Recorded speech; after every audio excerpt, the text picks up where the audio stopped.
ਕੰਦਾਨਾ ਗੁਰੂ ਅਮਰਦਾਸ ਹਿਰਦੈ ਨਿਤ ਧਿਆਉ, ਹਿਰਦੈ ਨਿਤ ਧਿਆਉ। ਸ਼੍ਰੀ ਗੁਰੂ ਰਾਮਦਾਸ ਗੁਣ ਗਾਉ, ਗੁਰੂ ਅਰਜਨ ਬਿਗਨਨ ਕੇ ਨਾਸਕ ਬਿਗਨਨ ਕੇ ਨਾਸ। ਸ਼੍ਰੀ ਹਰਿ ਗੋਬਿੰਦ ਸੁਮਤਿ ਪ੍ਰਕਾਸ਼ਕ, ਸ਼੍ਰੀ ਹਰਿ ਰਾਏ ਨਮੋ ਕਰ ਜੋਰੀ, ਨਮੋ ਕਰ ਜੋਰੀ। ਸ਼੍ਰੀ ਹਰਿ ਕ੍ਰਿਸ਼ਨ ਮਨਾਉ ਬਹਾਰੀ, ਗੁਰੂ ਤੇਗ ਬਹਾਦਰ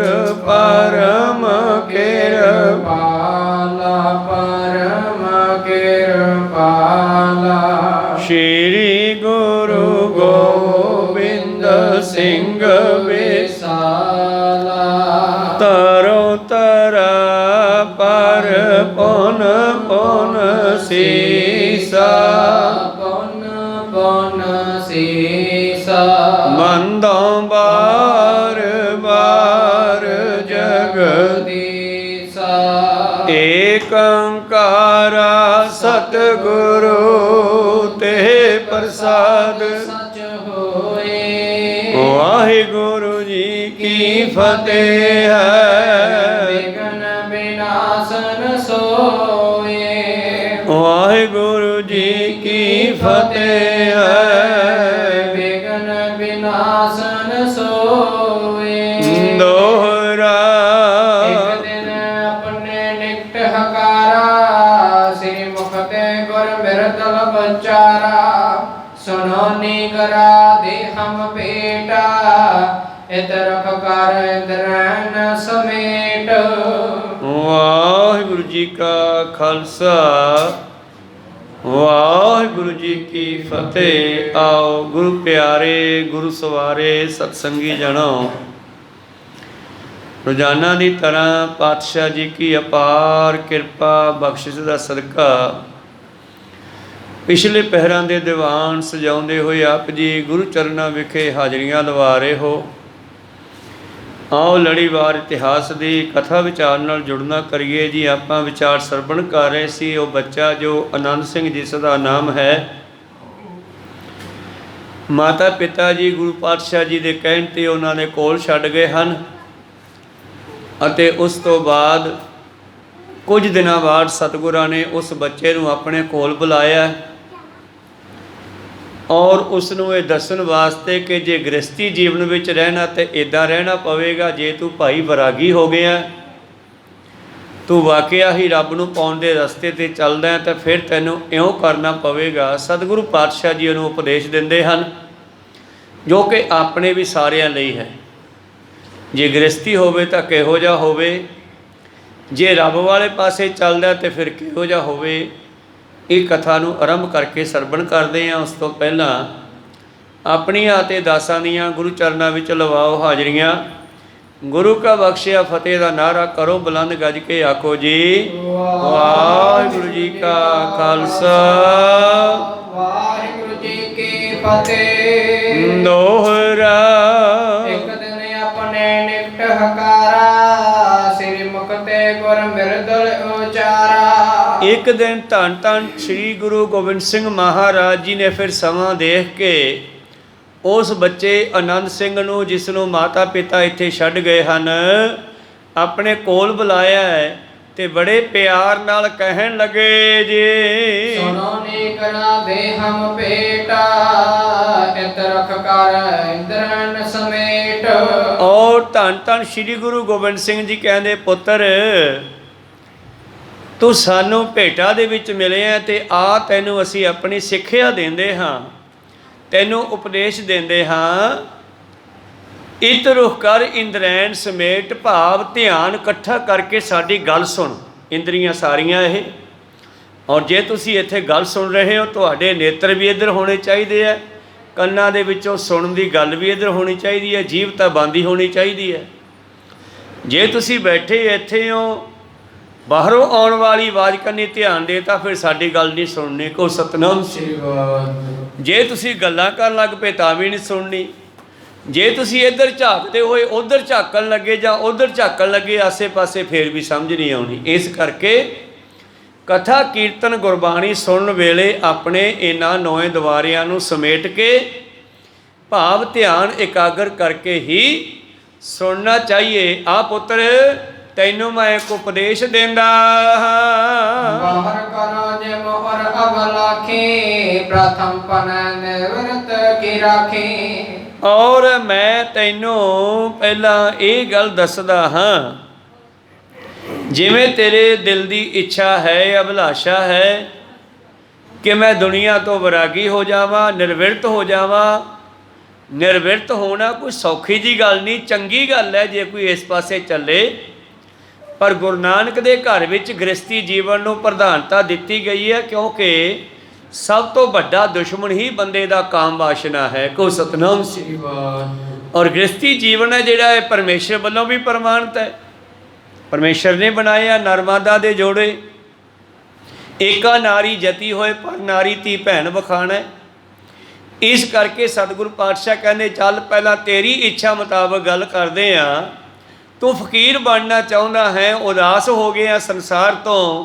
ਜੇ ਤੂੰ ਨਿਰਵਿਰਤ ਹੋਣਾ, ਉਦਾਸ ਹੋਣਾ, ਤਾਂ ਤੈਨੂੰ ਆ ਕੁਝ ਕਰਨਾ ਪੈਣਾ ਜੀ। ਮਨ ਮਹਿ ਤਪਸੀ ਇੱਕ ਤਪ ਕਰਤਾ, ਹਿਰਦੈ ਸੰਤੋਖ ਪ੍ਰਾਨ ਕੋ ਧਰਤ। ਤੈਨੂੰ ਇੱਕ ਕਹਾਣੀ ਸੁਣਾਉਣੀ ਆ, ਇੱਕ ਸਾਧੂ ਦੀ, ਇੱਕ ਬੈਰਾਗੀ ਦੀ, ਇੱਕ ਤਪਸਵੀ ਦੀ। ਉਹ ਜੰਗਲਾਂ ਵਿੱਚ ਰਹਿੰਦਾ ਸੀ ਤੇ ਬੜਾ ਹੀ ਸੰਤੋਖ ਧਾਰ ਕੇ ਪ੍ਰਾਣਾਯਾਮ ਕਰਦਾ ਸੀ। ਪ੍ਰਾਣਾਯਾਮ ਕਰਨ ਦੇ ਨਾਲ ਸਵਾਸਾਂ 'ਤੇ ਕੰਟਰੋਲ ਕਰਨਾ ਹੁੰਦਾ ਹੈ, ਸਵਾਸ ਨੂੰ ਹੌਲੀ ਕਰਨਾ ਹੁੰਦਾ ਹੈ। ਜਿੰਨਾ ਸਾਡਾ ਸਵਾਸ ਹੌਲੀ ਚੱਲੇਗਾ ਓਨਾ ਹੀ ਮਨ ਸਹਿਜ ਵਿੱਚ ਰਹੇਗਾ। ਤੁਸੀਂ ਧਿਆਨ ਦੇ ਕੇ ਦੇਖਿਓ, ਕਦੇ ਜਦੋਂ ਤੁਹਾਡੇ ਮਨ ਵਿੱਚ ਗੁੱਸਾ ਹੋਇਆ ਤੇ ਦਿਲ 'ਤੇ ਹੱਥ ਰੱਖ ਕੇ ਦੇਖਿਓ ਇਹਦੀ ਰਫ਼ਤਾਰ। ਜਦੋਂ ਤੁਹਾਡੇ ਮਨ ਵਿੱਚ ਕਾਮ ਵਾਸ਼ਨਾ ਦਾ ਕੋਈ ਖਿਆਲ ਆ ਗਿਆ ਤਾਂ ਇਹਦੀ ਰਫ਼ਤਾਰ ਤੇਜ਼ ਹੋਊਗੀ। ਜੇ ਤੁਸੀਂ ਲਾਲਚ ਕਰਕੇ ਕਿਸੇ ਦੀ ਵਸਤੂ ਚੁਰਾਉਣ ਦੀ ਕੋਸ਼ਿਸ਼ ਕਰ ਰਹੇ ਹੋ ਤੇ ਤੁਸੀਂ ਧਿਆਨ ਧਰ ਕੇ ਦੇਖਿਓ ਇਹ ਤੇਜ਼ ਧੜਕਣ ਲੱਗ ਜਾਊਗਾ।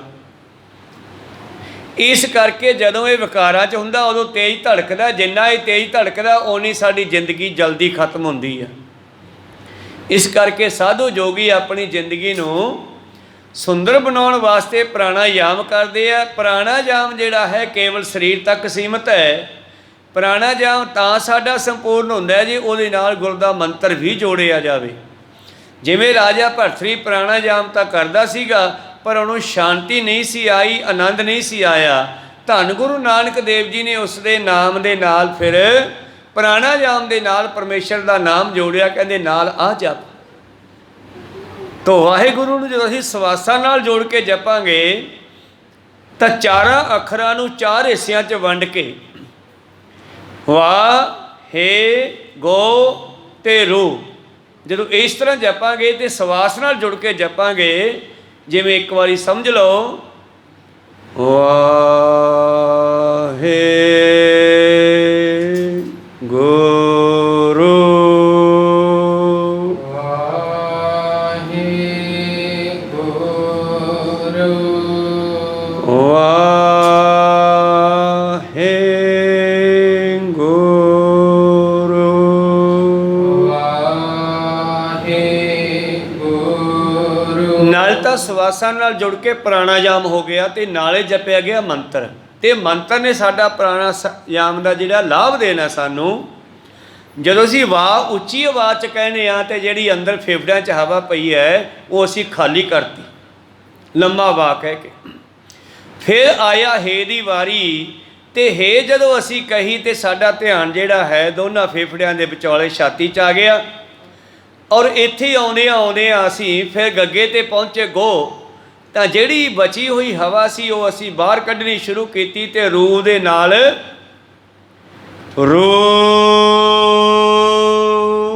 ਜਿਹੜੀ ਬਚੀ ਹੋਈ ਹਵਾ ਸੀ ਸਾਰੀ ਬਾਹਰ ਨਿਕਲ ਗਈ। ਫੇਫੜੇ ਖਾਲੀ ਹੋ ਗਏ।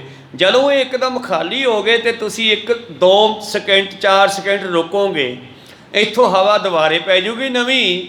ਫਿਰ ਅਸੀਂ ਉਹਨੂੰ ਫਿਰ ਅੰਦਰੋਂ ਘੋਲ ਕੇ ਤਾਹਾਂ ਲੈ ਕੇ ਆਵਾਂਗੇ, ਬਾਹਰ ਕੱਢਾਂਗੇ। ਇਹਦੇ ਨਾਲ ਸਾਡੇ ਫੇਫੜਿਆਂ ਦੀ ਨਾਭੀ ਤੋਂ ਲੈ ਕੇ ਗੁਰੂ ਪਿਆਰਿਓ ਗਲੇ ਤੱਕ ਜਿਹੜਾ ਸਫਾਈ ਹੋ ਜਾਂਦੀ ਆ। ਇਹ ਪ੍ਰਾਣਾਯਾਮ ਜੋਗੀ ਕਰਦੇ ਸਨ, ਪਰ ਉਹਨਾਂ ਦਾ ਕੇਵਲ ਪ੍ਰਾਣਾਯਾਮ ਤੱਕ ਹੀ ਸੀਮਿਤ ਸੀਗਾ। ਜਿੰਨਾ ਚਿਰ ਉਹ ਗੁਰਮੰਤਰ ਨਾਲ ਨਹੀਂ ਸੀ ਜੋੜਦੇ, ਉਹਨਾਂ ਅੰਦਰ ਸ਼ਾਂਤੀ ਨਹੀਂ ਸੀ ਆਉਂਦੀ। ਤੇ ਭਰਥਰੀ ਨੂੰ ਨਾਲ ਫਿਰ ਵਾਹਿਗੁਰੂ ਮੰਤਰ ਜੜਵਾਇਆ ਪਾਤਸ਼ਾਹ ਜੀ ਨੇ, ਫਿਰ ਉਸ ਨੂੰ ਆਨੰਦ ਆਇਆ। ਖੈਰ, ਇਸ ਤਰ੍ਹਾਂ ਸਹਿਜੇ ਜਪਣਾ ਹੈ, ਸਹਿਜੇ ਸਹਿਜੇ ਧਿਆਉਣਾ ਹੈ। ਵਾਹਿਗੁਰੂ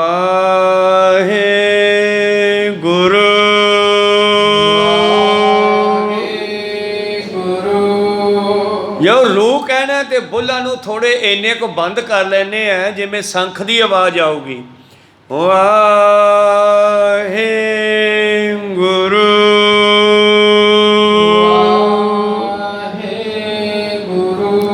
ਇਹਦੇ ਨਾਲ ਕੀ ਹੋਵੇਗਾ, ਸਾਡੇ ਦਿਮਾਗ ਦੀਆਂ ਜਿਹੜੀਆਂ ਨਾੜੀਆਂ ਉਹਨਾਂ ਤੇ ਸੱਟ ਵੱਜੂਗੀ, ਝਰਨਾਹਟ ਹੋਊਗੀ। ਜਿਵੇਂ ਮਾਈਆਂ ਉਲਝੇ ਹੋਏ ਧਾਗੇ ਦੇ ਲੱਛੇ ਨੂੰ ਹਿਲਾ ਕੇ ਸੁਲਝਾਉਂਦੀਆਂ, ਇਵੇਂ ਸਾਡਾ ਦਿਮਾਗ ਉਲਝਿਆ ਹੋਇਆ ਜਿਹੜਾ ਵਿਕਾਰਾਂ 'ਚ, ਮੋਹ ਮਮਤਾ ਵਿੱਚ ਫੁਰਨਿਆ, ਸ਼ੰਕਿਆ, ਦਵੈਤਾਂ ਦੇ ਵਿੱਚ, ਇਹ ਹੌਲੀ ਹੌਲੀ ਸੁਲਝਣਾ ਸ਼ੁਰੂ ਹੋ ਜਾਵੇਗਾ। ਖੈਰ, ਇਹ ਹੋਰ ਸਾਈਡ ਦੀ ਗੱਲ ਚੱਲ ਪੈਣੀ ਹੈ, ਲੰਮੀ ਜੇ ਲੈ ਗਏ ਤਾਂ ਆਪਾਂ ਇੱਧਰ ਆਈਏ।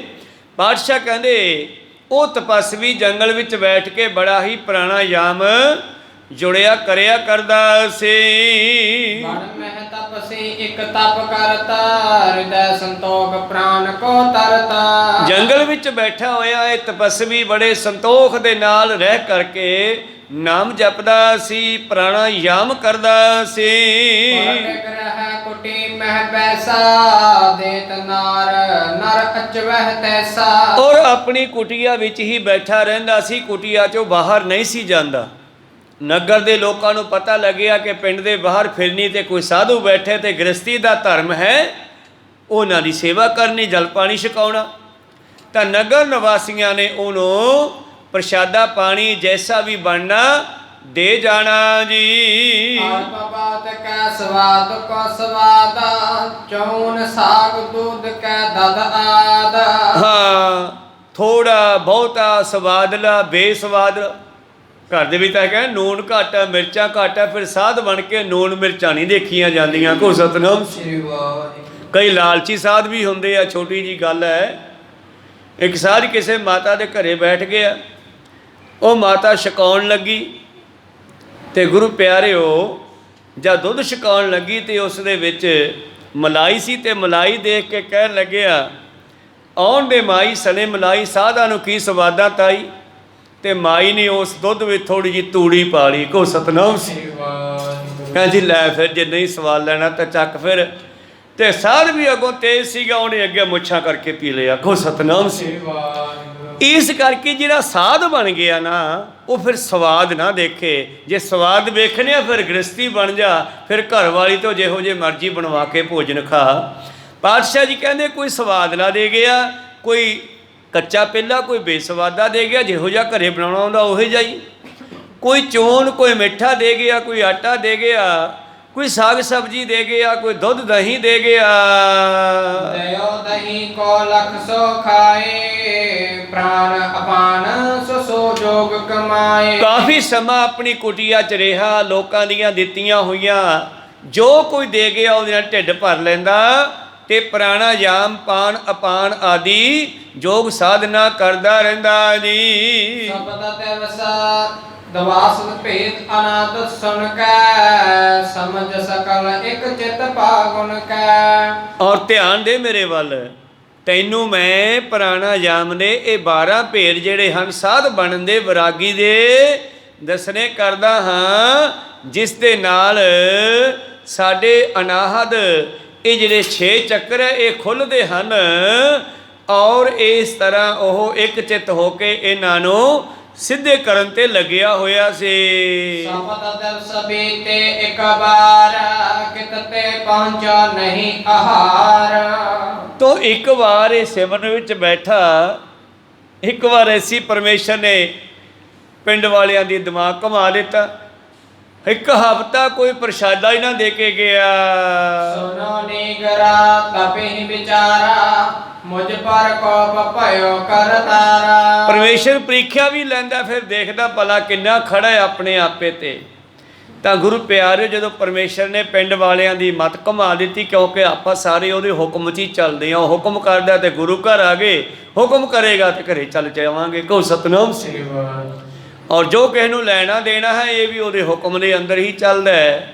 ਪਿੰਡ ਵਾਲੇ ਇੱਕ ਹਫ਼ਤਾ ਕੁਝ ਦੇ ਕੇ ਨਾ ਗਏ ਉਹਨੂੰ ਖਾਣ ਵਾਸਤੇ, ਤੇ ਉਹਨੇ ਦਿਮਾਗ ਦੇ ਵਿੱਚ ਖਿਆਲ ਕੀਤਾ ਬਈ ਲੱਗਦਾ ਰੱਬ ਮੇਰੇ ਤੇ ਗੁੱਸੇ ਹੋ ਗਿਆ ਹੈ। ਹਰ ਪਗ ਦੇ ਨਾ ਉਦਮ ਧਰੇ, ਉਦਰ ਪਰਨ ਲਗ ਚਹੀਐ ਕਰੇ। ਔਰ ਸ਼ਾਇਦ ਪਰਮੇਸ਼ਰ ਇਹ ਚਾਹੁੰਦਾ ਹੈ ਕਿ ਤੈਨੂੰ ਹੱਥ ਪੈਰ ਕਾਹਦੇ ਵਾਸਤੇ ਦਿੱਤੇ ਨੇ, ਤੂੰ ਉਦਮ ਕਰਕੇ ਖਾ, ਤਾਂ ਤੇ ਮੈਨੂੰ ਉਦਮ ਕਰਨਾ ਚਾਹੀਦਾ, ਆਪ ਜਾ ਕੇ ਲੈ ਆਉਣਾ ਚਾਹੀਦਾ।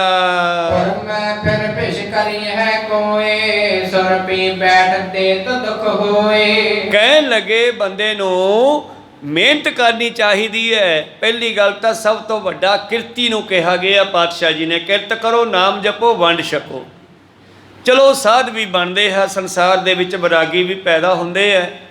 ਇਸ ਕਰਕੇ ਕਹਿਣ ਲੱਗੇ, ਉਸ ਨੇ ਸਲਾਹ ਕੀਤੀ ਕਿ ਰੱਬ ਸ਼ਾਇਦ ਮੈਨੂੰ ਇਹ ਕਹਿਣਾ ਕਿ ਤੈਨੂੰ ਹੱਥ ਪੈਰ ਦਿੱਤੇ ਹੈ, ਤੂੰ ਜਾ ਕੇ ਮਿਹਨਤ ਕਰਕੇ ਖਾ। ਚੱਲ ਫਿਰ ਆਪਾਂ ਭਿੱਖਿਆ ਮੰਗ ਲਿਆਉਂਦੇ ਹਾਂ। ਤੇ ਪਿੰਡ ਵਿੱਚ ਆਇਆ ਹੈ ਜੀ। ਤਾ ਸ਼ਰੀਕ ਸਾਸਨ ਮਾਲਾ, ਤਰੇ ਹਾਥ ਤੁੰਬਾ ਤਬ ਚਾਲਾ। ਔਰ ਇਸ ਨੇ ਸਰੀਰ ਤੇ ਭੇਖ ਧਾਰ ਕੀਤਾ ਹੈ, ਹੱਥ ਵਿੱਚ ਡੰਡਾ ਫੜਿਆ ਹੈ, ਛੜੀ ਛਟੀ ਫੜੀ ਹੈ, ਔਰ ਖਿੰਥਾ ਝੋਲੀ ਮੋਢੇ ਤੇ ਪਾਈ ਹੈ, ਗੋਦੜੀ ਚੱਕੀ ਆਪਣੀ, ਔਰ ਕੁਸ਼ਾ ਦਾ ਆਸਣ ਹੱਥ ਵਿੱਚ ਚੱਕਿਆ ਹੈ, ਮਾਲਾ ਗਲ ਵਿੱਚ ਪਾਈ ਹੈ, ਹੱਥ ਵਿੱਚ ਤੂੰਬਾ ਫੜਿਆ ਹੈ, ਤੇ ਮੰਗਣ ਚੱਲ ਪਿਆ ਜੀ। ਗ੍ਰਸਤੀ ਕੇ ਬਾਣੇ ਬਿਨ ਜਾਣਾ, ਨਹਿ ਸਭ ਜਿਸ ਤੇ ਜਾਏ ਨਾ ਜਾਣਾ।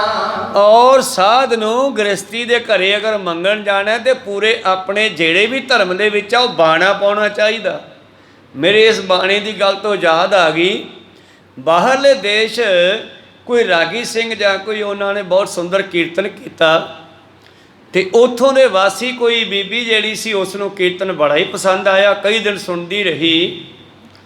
ਇੱਕ ਦਿਨ ਰਾਗੀਆਂ ਦੇ ਮੁਖੀ ਨੂੰ ਕਹਿਣ ਲੱਗੀ, ਬਾਬਾ ਜੀ ਤੁਸੀਂ ਨਾ ਸਾਡੇ ਘਰੇ ਪ੍ਰਸ਼ਾਦਾ ਪਾਣੀ ਛਕਣ ਆਇਓ। ਕੋ ਸਤਨਾਮ ਸ੍ਰੀ ਵਾਹਿਗੁਰੂ। ਉਹਨੇ ਨਿਉਂਦਾ ਦੇਤਾ। ਹੁਣ ਗੁਰੂ ਪਿਆਰਿਓ, ਉਸ ਰਾਗੀ ਨੇ ਕੀ ਕੀਤਾ, ਉਹ ਸਮਾਈ ਦਾ ਡਰੈਸ ਲੈ ਲਿਆ, ਉਹਦੇ ਘਰੇ ਜਾਣ ਵਾਸਤੇ ਤਿਆਰ ਹੋਇਆ। ਹੁਣ ਇੱਥੇ ਅਸੀਂ ਬਾਣੇ 'ਚ ਆ, ਇਹ ਬਾਣੇ ਕਰਕੇ ਸਾਡੀ ਕਦਰ ਹੈ। ਜੇ ਅਸੀਂ ਪੈਂਟਾਂ ਸ਼ਰਟਾਂ ਪਾ ਕੇ ਆਈਏ ਫਿਰ ਤੁਸੀਂ ਸਾਨੂੰ ਕੀ ਮੰਨਣਾ। ਕਹੋ ਸਤਨਾਮ ਸ੍ਰੀ ਵਾਹਿਗੁਰੂ। ਤੋ ਜਿਹੜਾ ਸਿੱਖੀ ਦਾ ਬਾਣਾ, ਸਾਨੂੰ ਸਿੱਖੀ ਦੇ ਬਾਣੇ 'ਚ ਰਹਿਣਾ ਚਾਹੀਦਾ। ਤੁਸੀਂ ਤਾਂ ਚਲੋ ਗ੍ਰਸਤੀ ਹੋ, ਜਿਹੋ ਜਿਹੇ ਲੋੜ ਮੁਤਾਬਕ ਪਾਓ। ਹੁਣ ਜਿਹੜਾ ਫੈਕਟਰੀ ਵਿੱਚ ਜਾਂਦਾ ਹੈ ਉਹਨੂੰ ਪੈਂਟ ਸ਼ਰਟ ਪਾਉਣੀ ਪੈਂਦੀ ਹੈ, ਜੇ ਖੁੱਲ੍ਹੇ ਕੱਪੜੇ ਪਾ ਲਏ ਤਾਂ ਉਹ ਫੈਕਟਰੀ ਦੀਆਂ ਚਾਈਨਾ 'ਚ ਹੀ ਆ ਜਾਣਗੇ ਕੱਪੜੇ ਉਹਨਾਂ ਦੇ। ਬਾਣੇ ਵਾਲੇ ਨੂੰ ਬਾਣਾ ਉਹੀ ਪਾਉਣਾ ਚਾਹੀਦਾ ਜਿਹੜਾ ਉਹਦੇ ਕੰਮ ਦੇ ਮੁਤਾਬਕ ਹੈ, ਤੇ ਜਿਹੜਾ ਧਰਮ ਦਾ ਬਾਣਾ ਉਹ ਧਰਮੀ ਬੰਦੇ ਨੂੰ ਪਾਉਣਾ ਚਾਹੀਦਾ। ਹੁਣ ਉਹਨਾਂ ਨੇ ਕੀ ਕੀਤਾ, ਉਹ ਰਾਗੀ ਜਿਹੜੇ ਸਨ ਉਹਨਾਂ ਦੇ ਘਰੇ ਜਾਣ ਲੱਗੇ, ਪੈਂਟਾਂ ਸ਼ਰਟਾਂ ਪਾ ਕੇ ਚਲੇ ਗਏ। ਕਹੋ ਸਤਨਾਮ ਸ੍ਰੀ ਵਾਹਿਗੁਰੂ। ਬਾਣਾ ਆਪਦਾ ਲਾ ਕੇ, ਜੋ ਚੋਲੇ ਪਾਏ ਸੀ, ਸ੍ਰੀ ਸਾਹਿਬ ਪਾਏ ਸੀ ਉੱਤੋਂ ਦੇ ਵੱਡੇ, ਅੰਦਰ ਦੀ ਪਾਲੇ ਛੋਟੇ, ਤੇ ਭੇਸ ਬਦਲ ਕੇ ਉਹਨਾਂ ਨੇ ਬਦਲ ਲਿਆ ਭੇਸ। ਹੁਣ ਜਾਂਦਿਆਂ ਹੋਇਆਂ ਉਸ ਰੂਪ 'ਚ ਨਾ ਗਏ, ਦਾੜੀਆਂ ਬੰਨ੍ਹ ਲਈਆਂ, ਟੌਰ ਬਣਾ ਕੇ ਗਏ ਵੀ ਯਾਰ ਬੀਬੀ ਨੇ ਪਸੰਦ ਕੀਤਾ ਆਪਾਂ ਨੂੰ। ਉਹਨੇ ਬੀਬੀ ਨੇ ਤਾਂ ਕੀਰਤਨ ਪਸੰਦ ਕੀਤਾ ਸੀਗਾ ਜਾਂ ਗੁਰਸਿੱਖੀ ਬਾਣੀ ਨੂੰ ਪਸੰਦ ਕੀਤਾ ਸੀ। ਜਦ ਜਾ ਕੇ ਉਹਦਾ ਕੁੰਡਾ ਖੜਕਾਇਆ, ਉਹ ਬੀਬੀ ਬਾਹਰ ਆਈ, ਉਹ ਵੇਖ ਕਹਿੰਦੀ ਆਓ ਭਾਈ ਕਿਵੇਂ ਆਏ। ਉਹ ਹੈਰਾਨ ਹੋ ਗਏ ਵੀ ਬੀਬੀ ਨੇ ਇਹ ਨਹੀਂ ਕਿਹਾ ਵੀ ਆਓ ਜੀ ਆਇਆਂ ਨੂੰ। ਕਹਿੰਦੀ ਕਿਵੇਂ ਆਏ? ਕਹਿੰਦੇ ਮਾਤਾ ਜੀ ਸਾਨੂੰ ਬੁਲਾਇਆ ਸੀਗਾ। ਕਹਿੰਦੀ ਤੁਸੀਂ ਕੌਣ ਹੋ? ਕਮਾਲ ਹੋ ਗਈ, ਮਾਤਾ ਜੀ ਪਛਾਣਿਆ ਨਹੀਂਗਾ। ਕਹਿੰਦੇ ਨਹੀਂ ਭਾਈ। ਕਹੇ ਅਸੀਂ ਰਾਗੀ ਹਾਂ ਜੀ। ਕਹਿੰਦੇ ਫਿਰ ਮੈਂ ਤੁਹਾਨੂੰ ਇਸ ਬਾਣੇ ਥੋੜ੍ਹਾ ਇਨਵਾਈਟ ਕੀਤਾ ਸੀਗਾ, ਤੁਹਾਡੇ ਚੋਲੇ ਕਿੱਥੇ ਆ, ਦਾੜਾ ਕਿਉਂ ਬੰਨੇ ਆ, ਤੁਸੀਂ ਉੱਤੋਂ ਦੀ ਕਿਰਪਾਨਾਂ ਕਿਉਂ ਲਾ ਕੇ ਆ ਗਏ, ਥੱਲੇ ਦੀ ਪਾ ਕੇ ਆ ਗਏ। ਮੈਂ ਇਸ ਰੂਪ ਨੂੰ ਨਹੀਂ ਸੱਦਿਆ ਸੀਗਾ, ਮੈਂ ਤਾਂ ਉਸੇ ਰਾਗੀ ਕੀਰਤਨੀ ਜਥੇ ਨੂੰ ਸੱਦਿਆ ਸੀਗਾ। ਸਤਿ ਸ੍ਰੀ ਅਕਾਲ, ਜਾਓ ਘਰੇ ਆਪ ਦੇਖੋ ਸਤਨਾਮ।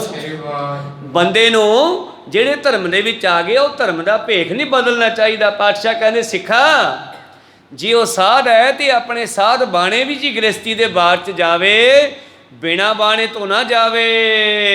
ਗ੍ਰਸਤੀ ਕਰੈ ਨਿਰਾਦਰ ਦੋਖ, ਲਗੈ ਸਾਧ ਕੋ ਪਾਪ ਹੈ ਭੂਖ। ਔਰ ਦੂਜੇ ਪਾਸੇ ਸਾਧ ਆਪਣੇ ਧਰਮ ਤੇ ਪੂਰਾ ਹੋਵੇ ਤੇ ਗ੍ਰਸਤੀ ਵੀ ਆਪਣੇ ਧਰਮ ਤੇ ਪੂਰਾ ਹੋਵੇ। ਗ੍ਰਸਤੀ ਨੂੰ ਵੀ ਕਿਸੇ ਸਾਧ ਦੀ ਬੇਅਦਬੀ, ਨਰਾਦਰੀ ਨਹੀਂ ਕਰਨੀ ਚਾਹੀਦੀ। ਇਹਦਾ ਵੀ ਵੱਡਾ ਦੋਸ਼ ਲੱਗਦਾ ਗ੍ਰਸਤੀ ਨੂੰ। ਪਿਛੇ ਆਪੋ ਦੋਏ ਸਮੈ ਨਾ ਜਾਣਾ, ਧਰੈ ਪੇਖ ਨਹਿ ਬਦਲਹਿ ਆਨਾ। ਔਰ ਭਿਖਿਆ ਲੈਣ ਵਾਸਤੇ ਭਾਵੇਂ ਦੋਵੇਂ ਵੇਲੇ ਜਾਵੇ, ਪਰ ਭੇਸ ਨਾ ਬਦਲ ਕੇ ਜਾਵੇ। ਭੇਸ ਆਪਣਾ ਜਿਹੜਾ ਗੁਰੂ ਦਾ ਬਾਣਾ ਪਾ ਲਿਆ, ਕਿਉਂਕਿ ਸੰਤ ਸਮੂਹ ਅਨੇਕ ਮਤੀ ਕੇ ਸਾਨੂੰ ਦਿੱਤਾ ਹੋਇਆ ਗੁਰੂ ਦਾ ਬਾਣਾ ਹੈ। ਸਾਧ ਆਪੋ ਆਪਣੇ ਬਾਣੇ, ਕੋਈ ਭਗਮਾ ਪਾਉਂਦਾ, ਕੋਈ ਨੀਲਾ ਪਾਉਂਦਾ, ਕੋਈ ਹਰਾ ਪਾਉਂਦਾ, ਕੋਈ ਕਾਲਾ ਪਾਉਂਦਾ। ਸ਼ਰਾਵਕ ਸੁਧ ਸਮੂਹ ਸਿਧਾਨ ਕੇ, ਦੇਖ ਫਿਰਿਓ ਘਰ ਜੋਗ ਜਤੀ ਕੇ, ਸੂਟ ਸੁਰਾਦਨ ਸੁਧ ਸਮਾਦਕ ਸੁਧਾਦਕ ਸੰਤ ਸਮੂਹ ਅਨੇਕ ਮਤੀ ਕੇ। ਪ੍ਰੀਤਮ ਜੀ ਕਹਿੰਦੇ ਪੁੱਤਰ, ਜੇ ਸਾਧ ਬਣਨਾ ਤੇ ਜਿਹੜਾ ਬਾਣਾ ਧਾਰਨ ਕਰ ਲਿਆ ਫਿਰ ਉਹ ਬਦਲਣਾ ਨਹੀਂ। ਮਾਫ ਕਰਨਾ, ਕਈ ਵਾਰੀ ਵੇਖਦੇ ਆ ਕਈ ਬੀਬੀਆਂ ਨੂੰ ਕੇਸਕੀ ਬੰਨਣੀ ਬੜੀ ਚੰਗੀ ਲੱਗਦੀ ਆ, ਜੂੜਾ ਉੱਪਰ ਕਰਕੇ ਕੇਸਕੀ ਬੰਨ੍ਹਦੀਆਂ ਸੁੰਦਰ ਲੱਗਦੀਆਂ, ਪਰ ਗੁਰੂ ਘਰ ਆਉਂਦੀਆਂ ਕੇਸਕੀ ਬੰਨ੍ਹੇ ਆਉਂਦੀਆਂ, ਘਰੇ ਜਾ ਕੇ ਫਿਰ ਗੁੱਤ ਕਰ ਲੈਂਦੀਆਂ। ਕੋ ਸਤਨਾਮ, ਗੁੱਤ ਕਰਨੀ ਹੈ ਤੇ ਗੁੱਤੀ ਕਰਕੇ ਰੱਖੋ, ਤੁਹਾਨੂੰ ਕੋਈ ਰੋਕ ਟੋਕ ਨਹੀਂ ਹੈ। ਪਰ ਜੇ ਗੁਰੂ ਦਾ ਬਾਣਾ ਕੇਸਕੀ ਸਿਰ ਤੇ ਧਾਰਨ ਕਰ ਲਈ, ਫਿਰ ਉਹਨੂੰ ਬਦਲਿਓ ਨਾ। ਫਿਰ ਜਿੱਥੇ ਵੀ ਜਾਓਗੇ ਉਹ ਕੇਸਕੀ ਵਾਲਾ ਤੁਹਾਡੀ ਮਦਦ ਕਰੂਗਾ। ਕੋ ਸਤਨਾਮ। ਤੁਸੀਂ ਬੱਸ 'ਚ ਬਹਿ ਜਾਓ, ਕੇਸਕੀ ਬੰਨੀ ਹੋਵੇ, ਉੱਤੋਂ ਦੀ ਕਿਰਪਾਨ ਪਾਈ ਹੋਵੇ, ਭਾਵੇਂ ਕੱਲੀ ਬੀਬੀ ਬੈਠੀ ਹੋਵੇ ਤੇ ਬੱਸ ਦੇ ਵਿੱਚ ਬੈਠਾ ਕੋਈ ਉਹਦੇ ਕੰਨੀ ਗਲਤ ਨਹੀਂ ਝਾਕੂਗਾ। ਇਹ ਗੁਰੂ ਦੀ ਬਾਣੇ ਦਾ ਪ੍ਰਭਾਵ ਹੈ। ਕੋ ਸਤਨਾਮ। ਪਰ ਇਹ ਨਹੀਂ ਵੀ ਕਦੇ ਬੰਨ ਲਈ ਤੇ ਕਦੇ ਛੱਡ ਦਿੱਤੀ। ਕਈ ਵਾਰ ਦੇਖਦੇ ਆ ਨਾ, ਗੁਰੂ ਘਰ ਦੇ ਸੇਵਾਦਾਰਾਂ ਨੂੰ ਵੀ ਇੱਥੇ ਬਾਣੇ ਚਾਹੁੰਦੇ ਆ, ਬਾਹਰ ਜਾ ਕੇ ਪੈਂਟਾਂ ਸ਼ਰਟਾਂ ਤੇ ਹੋਰ ਛੋਟੇ ਮੋਟੇ ਕੱਪੜੇ ਜੇ ਪਾ ਕੇ ਤੁਰੇ ਫਿਰਦੇ ਆ, ਫਿਰ ਸੰਗਤ ਦੇ ਵਿੱਚੋਂ ਪ੍ਰਭਾਵ ਖਤਮ ਹੋ ਜਾਂਦਾ ਹੈ। ਕੋ ਸਤਨਾਮ। ਇਸ ਕਰਕੇ ਪਾਤਸ਼ਾਹ ਕਹਿੰਦੇ ਬਾਣਾ ਨਹੀਂ ਬਦਲਣਾ, ਤੇ ਗ੍ਰਸਤੀ ਦੇ ਘਰੇ ਬਾਣੇ ਤੋਂ ਬਗੈਰ ਨਹੀਂ ਜਾਣਾ। ਤੇ ਗ੍ਰਸਤੀ ਦਾ ਵੀ ਫਰਜ਼ ਹੈ, ਕੋਈ ਜੇ ਰੱਬ ਦਾ ਪਿਆਰਾ ਕਿਸੇ ਵੀ ਧਰਮ ਨੂੰ ਮੰਨਣ ਵਾਲਾ ਭਿਕਸ਼ਾ ਲੈਣ ਆ ਗਿਆ ਤੇ ਉਹਦਾ ਨਿਰਾਦਰ ਨਹੀਂ ਕਰਨਾ ਜੀ। ਜੈਸੇ ਜੈਸੇ ਜੋ ਕਿਮਤੇ ਜਥਾ ਸੰਤ ਤੁਧ ਪਿਛਿਆਲੇ। ਔਰ ਫਿਰ ਉਥੋਂ ਪਿੱਛਿਆ ਲੈਣ ਵੇਲੇ ਇਹ ਨਾ ਕਵੇ ਕਿ ਮੈਨੂੰ ਆਹ ਦੇ। ਗ੍ਰਸਤੀ ਆਪਦੇ ਬਿੱਤ ਮੁਤਾਬਕ ਜੋ ਦੇਵੇਗਾ ਬਹੁਤ ਦੇਵੇਗਾ। ਉਹ ਦੁੱਧ ਦੀ ਡਾਲੀ ਪਾਵੇ ਜਾਂ ਪ੍ਰਸ਼ਾਦਾ ਦੇਵੇ ਜਾਂ ਚਟਨੀ ਦੇਵੇ ਜਾਂ ਸਬਜ਼ੀ ਦੇਵੇ, ਤੂੰ ਮੂੰਹ ਚੋਂ ਨਹੀਂ ਕਹਿਣਾਗਾ ਬਈ ਮੈਨੂੰ ਆਹ ਚਾਹੀਦਾ ਹੈ। ਕਈ ਵਾਰੀ ਇਸ ਤਰ੍ਹਾਂ 'ਚ ਗਈ ਹੋਈ ਹੈ ਨਾ, ਤੇ ਗੁਰੂ ਪਿਆਰਿਓ ਅਗਲੇ ਨੇ ਬੜੇ ਜ਼ੋਰ ਦੇ ਨਾਲ ਸਬਜ਼ੀਆਂ ਵਗੈਰਾ ਬਣਾਈਆਂ ਹੁੰਦੀਆਂ, ਪਰ ਘਰੇ ਅਚਾਰ ਨਹੀਂ ਹੋਣਾ। ਔਰ ਮੇਰੇ ਵਰਗਾ ਕਹਿੰਦਾ ਆ ਭਾਈ ਸਾਹਿਬ ਥੋੜ੍ਹਾ ਅਚਾਰ ਲੈ ਕੇ ਆਓ, ਤੇ ਅਗਲਾ ਸ਼ਰਮਸ਼ਾਰ ਹੋ ਜਾਂਦਾ ਜੇ ਘਰੇ ਨਾ ਹੋਵੇ। ਕੋ ਸਤਨਾਮ। ਤਾਂ ਤੇ ਮੰਗਣਾ ਨਹੀਂ ਹੈਗਾ। ਇਹ ਵੀ ਗ੍ਰਸਤੀ ਜੀਵਨ ਦੇ ਵੀ ਇਹ ਬਹੁਤ ਵਧੀਆ ਜੁਗਤਾਂ ਨੇ ਕਿ ਜੇ ਸਤਿਕਾਰ ਬਣਾ ਕੇ ਰੱਖਣਾ ਤੇ ਮੰਗਣਾ ਨਹੀਂ। ਜੋ ਭਿਕਸ਼ਾ ਗ੍ਰਸਤੀ ਨੇ ਪਾ ਦਿੱਤੀ ਉਹ ਸਤ ਬਚਨ ਕਹਿ ਕੇ ਪ੍ਰਵਾਨ ਕਰਨੀ ਹੈ। ਸਿਰ ਨਾ ਠਹਿਰਹਿ ਪਰਾ ਨ ਲੇਵੇ, ਤੈ ਸ਼ਿਸ਼ਕਾਰਾ ਸ਼ਵਨ ਨਾ ਕਰ ਦੇਵੇ। ਔਰ ਜਥਾ ਸ਼ਕਤੀ ਤੋਂ ਵੱਧ ਨਾ ਮੰਗੇ, ਤੇ ਬਹੁਤਾ ਸਮਾਂ ਕਿਸੇ ਗ੍ਰਸਤੀ ਦੇ ਬਾਰ ਵਿੱਚ ਨਾ ਠਹਿਰੇ। ਤ੍ਰੀਆ ਸਿਸ ਕਰ ਸ਼ੁਭਨ ਨਾ ਕਰ ਦੇਵੇ। ਐਵੇਂ ਥਾਂ ਥਾਂ ਤੇ ਲੋਕਾਂ ਦੇ ਸਿਰ ਤੇ ਹੱਥ ਨਾ ਰੱਖਦਾ ਫਿਰੇ ਬਾਬਾ ਬਣ ਕੇ। ਇਹਦੇ ਨਾਲ ਵੀ ਆਪਣੀ ਪਾਵਰ ਘਟਦੀ ਹੈ। ਗੁਰੂ ਸਾਹਿਬ ਜੀ ਕਹਿੰਦੇ ਜੇ ਸਾਧ ਬਣਨਾ ਤਾਂ ਇੱਦਾਂ ਦਾ ਹੋ, ਦੇਣ ਦਵਾਈ ਸੇ ਮਰੈ ਜਿਨ ਕੋ ਦੇਣ ਸੇ ਜਾਏ। ਉੱਚੇ ਹੱਥ ਕਰਕੇ ਅਸੀਸਾਂ ਦੇਣ ਵਾਲੇ ਵੀ ਮਰ ਜਾਣਗੇ, ਜਿਨ੍ਹਾਂ ਨੂੰ ਦਿੰਦੇ ਆ ਉਹ ਵੀ ਨਹੀਂ ਬਚਣੇ। ਕੋ ਸਤਨਾਮ। ਚੂਹਾ ਖੱਡ ਨਾ ਮਾਵੀ ਤਿੱਕਲ ਬੰਨੈ ਛੱਜ।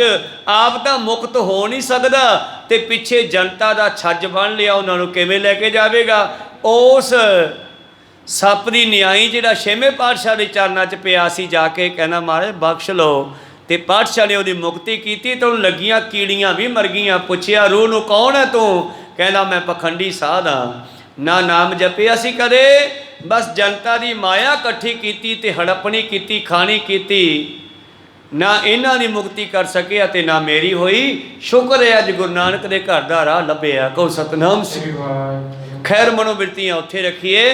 ਪ੍ਰੀਤਮ ਜੀ ਕਹਿੰਦੇ ਕਿਸੇ ਇਸਤਰੀ ਦੇ ਬੱਚੇ ਦੇ ਸਿਰ ਤੇ ਐਵੇਂ ਹੱਥ ਨਾ ਰੱਖਦਾ ਫਿਰੇ ਬਾਬਾ ਬਣ ਕੇ। ਜਿਸ ਕਿਸਾ ਕੀਨੇ ਕਰ ਨਹਿ ਖਾਏ, ਸਿੱਖ ਸਾਧ ਕੋ ਨਹਿ ਬਣ ਆਏ। ਔਰ ਸਿੱਖ ਵਾਸਤੇ ਸਾਧ ਵਾਸਤੇ ਥਾਂ ਥਾਂ ਦਾ ਖਾਣਾ ਵੀ ਚੰਗਾ ਨਹੀਂ ਹੈਗਾ। ਕੋ ਸਤਨਾਮ।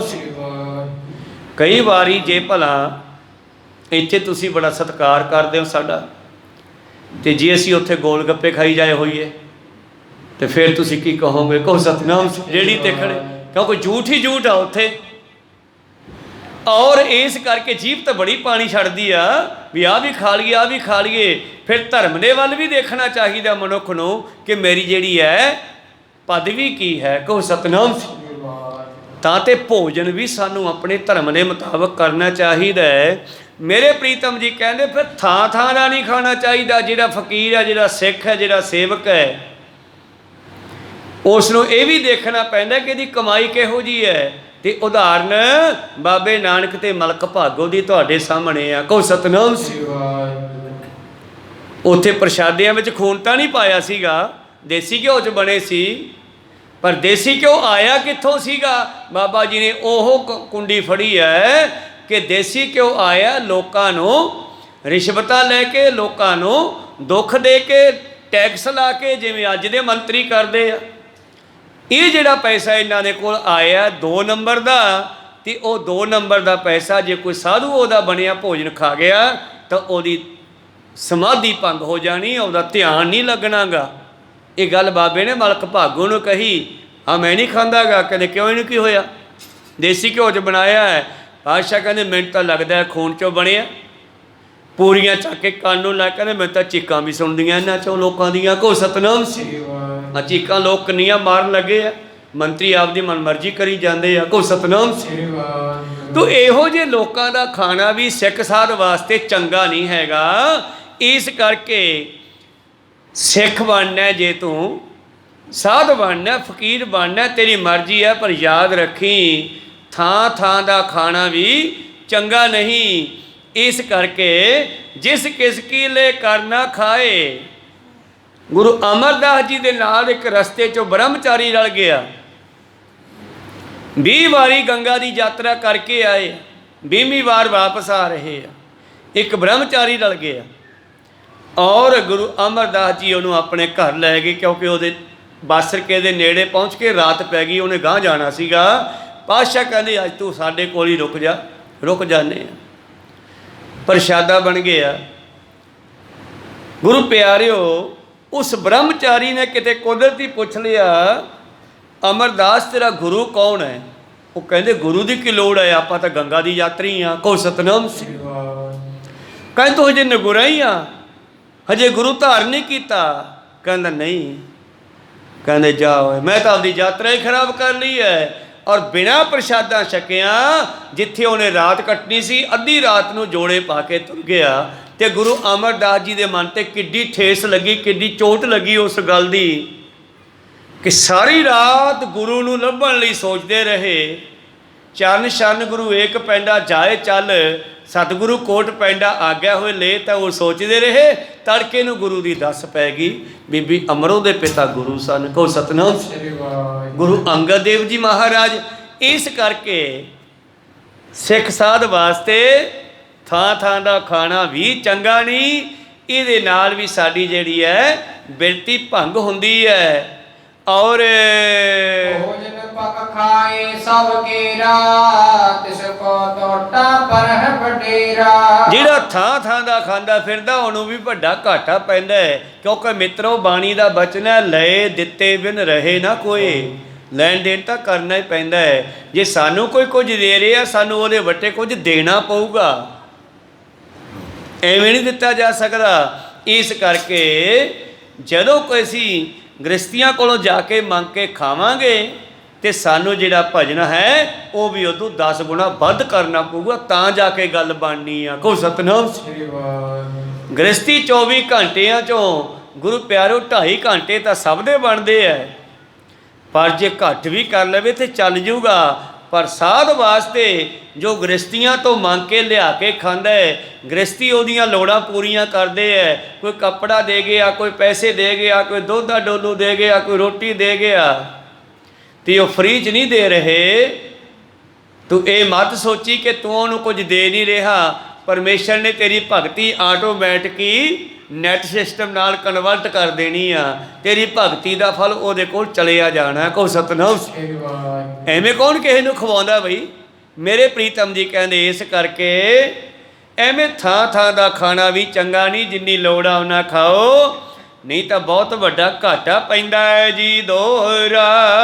ਜਾ ਕੀ ਰਹਿਤ ਨ ਜਾਣੈ ਗੁਰੂ ਮੰਤਰ ਨਹਰੀਤਾ। ਜਿਨ੍ਹਾਂ ਦੀ ਕੋਈ ਰਹਿਤ ਬਹਿਤ ਨਾ ਹੋਵੇ, ਜਿਨ੍ਹਾਂ ਨੇ ਗੁਰਮੰਤਰ ਨਾ ਲਿਆ ਹੋਵੇ, ਜਿਹੜਾ ਗੁਰੂ ਵਾਲਾ ਬਣਨ ਨੂੰ ਤਿਆਰ ਨਹੀਂ, ਸਤਸੰਗ ਨਹੀਂ ਕਰਦਾ, ਅਤੇ ਤਾਕੋ ਭੋਜਨ ਖਾਏ ਕੈ ਵਿਸ਼ਰੈ ਹਰਿ ਕੀ ਪ੍ਰੀਤਾ। ਕਹਿਣ ਲੱਗੇ ਜਦੋਂ ਉਹ ਜਿਹੜਾ ਹੈ ਉਹਨਾਂ ਦਾ ਭੋਜਨ ਖਾਵੇਗਾ ਸਾਧੂ ਸਿੱਖ, ਤਾਂ ਹਰੀ ਦੀ ਪ੍ਰੀਤੀ ਟੁੱਟ ਜਾਣੀ ਆ। ਇਸ ਕਰਕੇ ਇਹ ਸਭ ਰੀਤ ਵਿਚਾਰ ਕੈ ਤਪਸੀ ਗਇਓ ਬਾਜ਼ਾਰ। ਇਹ ਸੋਚ ਕਰਕੇ ਤਪਸੀ ਨੇ ਕਹਿੰਦੇ ਇੱਕ ਦਿਨ ਬਾਜ਼ਾਰ ਵਿੱਚ ਜਾਣਾ ਕੀਤਾ ਹੈ ਜੀ। ਨਗਰ ਵਿੱਚ ਇੱਕ ਸਾਹੂਕਾਰ ਵੱਡੋ ਜਗ ਕੋ ਸਾਰ। ਨਗਰ ਦੇ ਵਿੱਚ ਇੱਕ ਵੱਡਾ ਸ਼ਾਹ ਸੇਠ ਜਗ ਕਰਦਾ ਸੀ, ਜਿਹੜਾ ਵੱਡੀ ਪੀਰ ਭਰ ਰਹੀਨ ਕੇਤਾ ਪਕੜ ਬਿਠਾਵੇ ਭੋਜਨ ਦੇਤਾ। ਉਹਦੇ ਘਰ ਦੇ ਵਿੱਚ ਲੰਗਰ ਚੱਲ ਰਿਹਾ ਸੀਗਾ ਤੇ ਸਭ ਨੂੰ ਫੜ ਫੜ ਕੇ ਭੋਜਨ ਛਕਾ ਰਿਹਾ ਸੀ। ਕਹਾਂ ਜਾਏ ਤਪਸੀ ਥਿਰ ਰਹਿਓ ਕਿਨਾ ਬਿਠਾਏ ਨਹੀਂ ਕੁਛ ਕਹਿਓ। ਇਹ ਸਾਧ ਵੀ ਜਾ ਪਹੁੰਚਿਆ, ਪਰ ਕਮਾਲ ਦੀ ਗੱਲ ਹੈ ਉਹ ਸੇਠ ਨੇ ਇਸ ਨੂੰ ਕਿਹਾ ਹੀ ਨਹੀਂਗਾ। ਉਹਦੇ ਕਿਸੇ ਕਰਿੰਦੇ ਨੇ ਵੀ ਨਹੀਂ ਕਿਹਾ ਕਿ ਬਾਬਾ ਜੀ ਭੋਜਨ ਛਕੋ, ਇਹ ਖੜਾ ਰਿਹਾ। ਪ੍ਰਣ ਸੰਤੋਖ ਧਰਿਓ ਸੋ ਵਿਚਾਰੇ ਖਰਿਓ ਰਹਿਓ ਹੋਏ ਏਕ ਕਿਨਾਰੇ। ਔਰ ਇਹਨੇ ਪਰਨ ਕੀਤਾ ਸੀ ਵੀ ਆਪਾਂ ਮੰਗਣਾ ਨਹੀਂਗਾ, ਜਿਹੜਾ ਆਪੇ ਦੇਤਾ ਉਹ ਛਕ ਲੈਣਾ, ਪਰ ਕਿਸੇ ਨੇ ਕਿਹਾ ਹੀ ਨਹੀਂਗਾ। ਇੱਕ ਸਾਈਡ ਤੇ ਖੜਾ ਰਿਹਾ ਜੀ। ਇਸ ਜਗ ਭੀ ਸਭ ਲੋਕ ਪਿਆਨੇ ਭਿਖ ਤਪਸੀ ਨਿਜ ਆਏ ਟਿਕਾਨੇ। ਰਾਤ ਜਦ ਪੈ ਗਈ ਨਾ, ਸ਼ਾਮਾਂ ਪੈ ਗਈਆਂ, ਲੰਗਰ ਚੱਲ ਗਿਆ, ਚੱਲਦਾ ਸਮਾਪਤ ਹੋ ਗਿਆ, ਲੋਕ ਘਰੋਂ ਘਰੀ ਚਲੇ ਗਏ। ਸਾਧ ਵੀ ਬਾਹਰ ਚੋਂ ਖੜਾ ਖੜਾ ਮੁੜ ਆਇਆ, ਇਹਨੇ ਮੰਗਿਆ ਨਹੀਂ, ਉਹਨਾਂ ਨੇ ਕਿਹਾ ਨਹੀਂ। ਆਦੀ ਰਾਤ ਭਈ ਜਿਸ ਕਾਲਾ ਦੋਇ ਦੇਵਨ ਕੇ ਦੂਤ ਕਰਾਲਾ। ਤਾਂ ਅੱਧੀ ਰਾਤ ਹੋਈ ਜਦੋਂ ਇਹ ਵਾਪਸ ਆਪਣੇ ਡੇਰੇ ਆ ਗਿਆ। ਅੱਧੀ ਰਾਤ ਨੂੰ ਕਹਿੰਦੇ ਦੋ ਦੂਤ ਭਿਆਨਕ ਜਵਲਤਾ ਮਸਾਲਾ ਹਾਥਨ ਲੀਨਾ ਤਪਸੀ ਆਨ ਹਕਾਰਨ ਕੀਨਾ। ਉਹਨਾਂ ਦੇ ਹੱਥ ਵਿੱਚ ਮਸ਼ਾਲਾਂ ਫੜੀਆਂ ਹੋਈਆਂ ਹੈ ਤੇ ਆ ਤਪਸੀ ਨੂੰ ਬੁਲਾਇਆ। ਤਵਨਿਕ ਦੇਵਨ ਹਮ ਬਿਠਾਏ ਮਹਾਰਾਜ ਕੀ ਆਗਿਆ ਲਿਆਏ। ਕਹਿਣ ਲੱਗੇ ਮਿੱਤਰਾ, ਸਾਨੂੰ ਪਰਮੇਸ਼ਰ ਨੇ ਭੇਜਿਆ ਤੇਰੇ ਕੋਲ ਆ ਭੋਜਨ ਦੇਣ ਲਈ। ਉੱਠ ਕਰ ਹਮਰੇ ਸੰਗ ਸਿਧਾਰੋ ਪੁਰ ਮੈਂ ਸਾਹੋ ਤਿਸੀ ਕਰ ਜਾਰੋ। ਔਰ ਨਾਲ ਸਾਨੂੰ ਇੱਕ ਸੁਨੇਹਾ ਲਾਇਆ ਹੈ ਕਿ ਜਾ ਕਰਕੇ ਨਾ ਉਹ ਸਾਧ ਦਾ, ਉਹ ਸੇਠ ਦਾ ਘਰ ਮਚਾ ਦੇ ਜਿਹਨੇ ਤੈਨੂੰ ਭੋਜਨ ਨਹੀਂ ਛਕਾਇਆ। ਅਸਲ ਦੇ ਵਿੱਚ ਇਹ ਫੁਰਨੇ ਸਾਧ ਦੇ ਅੰਦਰ ਹੀ ਬਣਦੇ ਆ। ਜਦੋਂ ਕ੍ਰੋਧ ਆਉਂਦਾ, ਗੁੱਸਾ ਆਉਂਦਾ ਹੈ, ਇਹਨੇ ਮੈਨੂੰ ਪੁੱਛਿਆ ਹੀ ਨਹੀਂ ਯਾਰ, ਮੈਂ ਇਹਨੂੰ ਮਾਰ ਦਿਆਂ, ਸਾੜ ਦਿਆਂ। ਧੰਨ ਗੁਰੂ ਨਾਨਕ ਦੇਵ ਜੀ ਮਹਾਰਾਜ ਇੱਕ ਇਲਾਕੇ ਵਿੱਚ ਗਏ ਤੇ ਸਤਿਗੁਰੂ ਪਾਤਸ਼ਾਹ ਜੀ ਮਰਦਾਨੇ ਨੂੰ ਕਹਿੰਦੇ, ਮਰਦਾਨੇ ਜਿਹੜਾ ਸਾਹਮਣੇ ਡੇਰਾ ਹੈ ਨਾ, ਉਸ ਡੇਰੇ ਦੇ ਸਾਧੂ ਨੂੰ ਬੁਲਾ ਕੇ ਲਿਆ। ਜਦੋਂ ਮਰਦਾਨਾ ਜੀ ਉਹ ਡੇਰੇ 'ਚ ਗਏ, ਸੇਵਕਾਂ ਨੂੰ ਕਹਿੰਦੇ ਵੀ ਤੁਹਾਡਾ ਮੁਖੀ ਬਾਬਾ ਕਿੱਥੇ ਹੈ? ਕਹਿੰਦੇ ਵੀ ਉਹ ਥੱਲੇ ਭੋਰੇ 'ਚ ਬੈਠਾ। ਬਈ ਉਹਨੂੰ ਮਹਾਂਪੁਰਸ਼ਾਂ ਨੇ ਬੁਲਾਇਆ, ਬਾਬੇ ਨਾਨਕ ਨੇ ਬੁਲਾਇਆ, ਉਹਨੂੰ ਭੇਜੋ। ਉਹ ਕਹਿੰਦੀ ਉਹ ਤਾਂ ਉੱਠਦਾ ਨਹੀਂ 40 ਦਿਨ। ਕਹਿੰਦੇ ਕਿਉਂ? ਕਹਿੰਦੇ ਨਹੀਂ, ਉਹ ਪਰਨ ਕਰਕੇ ਬੈਠਾ, ਉਹ ਨਹੀਂ ਉੱਠਦਾ ਗਾ। ਮਰਦਾਨਾ ਪੁੱਠਾ ਮੁੜ ਕੇ ਆ ਗਿਆ, ਬਾਬਾ ਜੀ ਉਹ ਤਾਂ ਐਂ ਕਹਿੰਦੇ 40 ਦਿਨ ਨਹੀਂ ਉੱਠਦਾ। ਬਾਬੇ ਨੂੰ ਪਤਾ ਸੀ ਕਿਉਂ ਬੈਠਾ ਉਹ। ਪਾਤਸ਼ਾਹ ਕਹਿੰਦੇ ਮਰਦਾਨੇ ਇੱਕ ਵਾਰੀ ਫੇਰ ਜਾ, ਨਹੀਂ ਫਿਰ ਮੈਂ ਬੁਲਾ ਲੂੰਗਾ। ਮਰਦਾਨਾ ਫੇਰ ਗਿਆ। ਕਹਿਣ ਲੱਗੇ ਵੀ ਤੁਹਾਡੇ ਮਹਾਂਪੁਰਸ਼ਾਂ ਨੂੰ ਕਹੋ ਵੀ ਬਾਹਰ ਗੁਰੂ ਨਾਨਕ ਦੇਵ ਜੀ ਆਏ ਆ ਤੇ ਉਹ ਬੁਲਾਉਂਦੇ ਆ। ਉਹ ਚੇਲੇ ਵੀ ਡਰਦੇ ਹੋਣਗੇ। ਕਹਿੰਦੇ ਨਾ ਵੀ ਅਸੀਂ ਤਾਂ ਵਿੱਚ ਨਹੀਂ ਜਾ ਸਕਦੇ ਭੋਰੇ ਦੇ, ਤੇ ਨਾ ਉਹ ਬਾਹਰ ਆ ਸਕਦਾ, ਤੂੰ ਜਾ।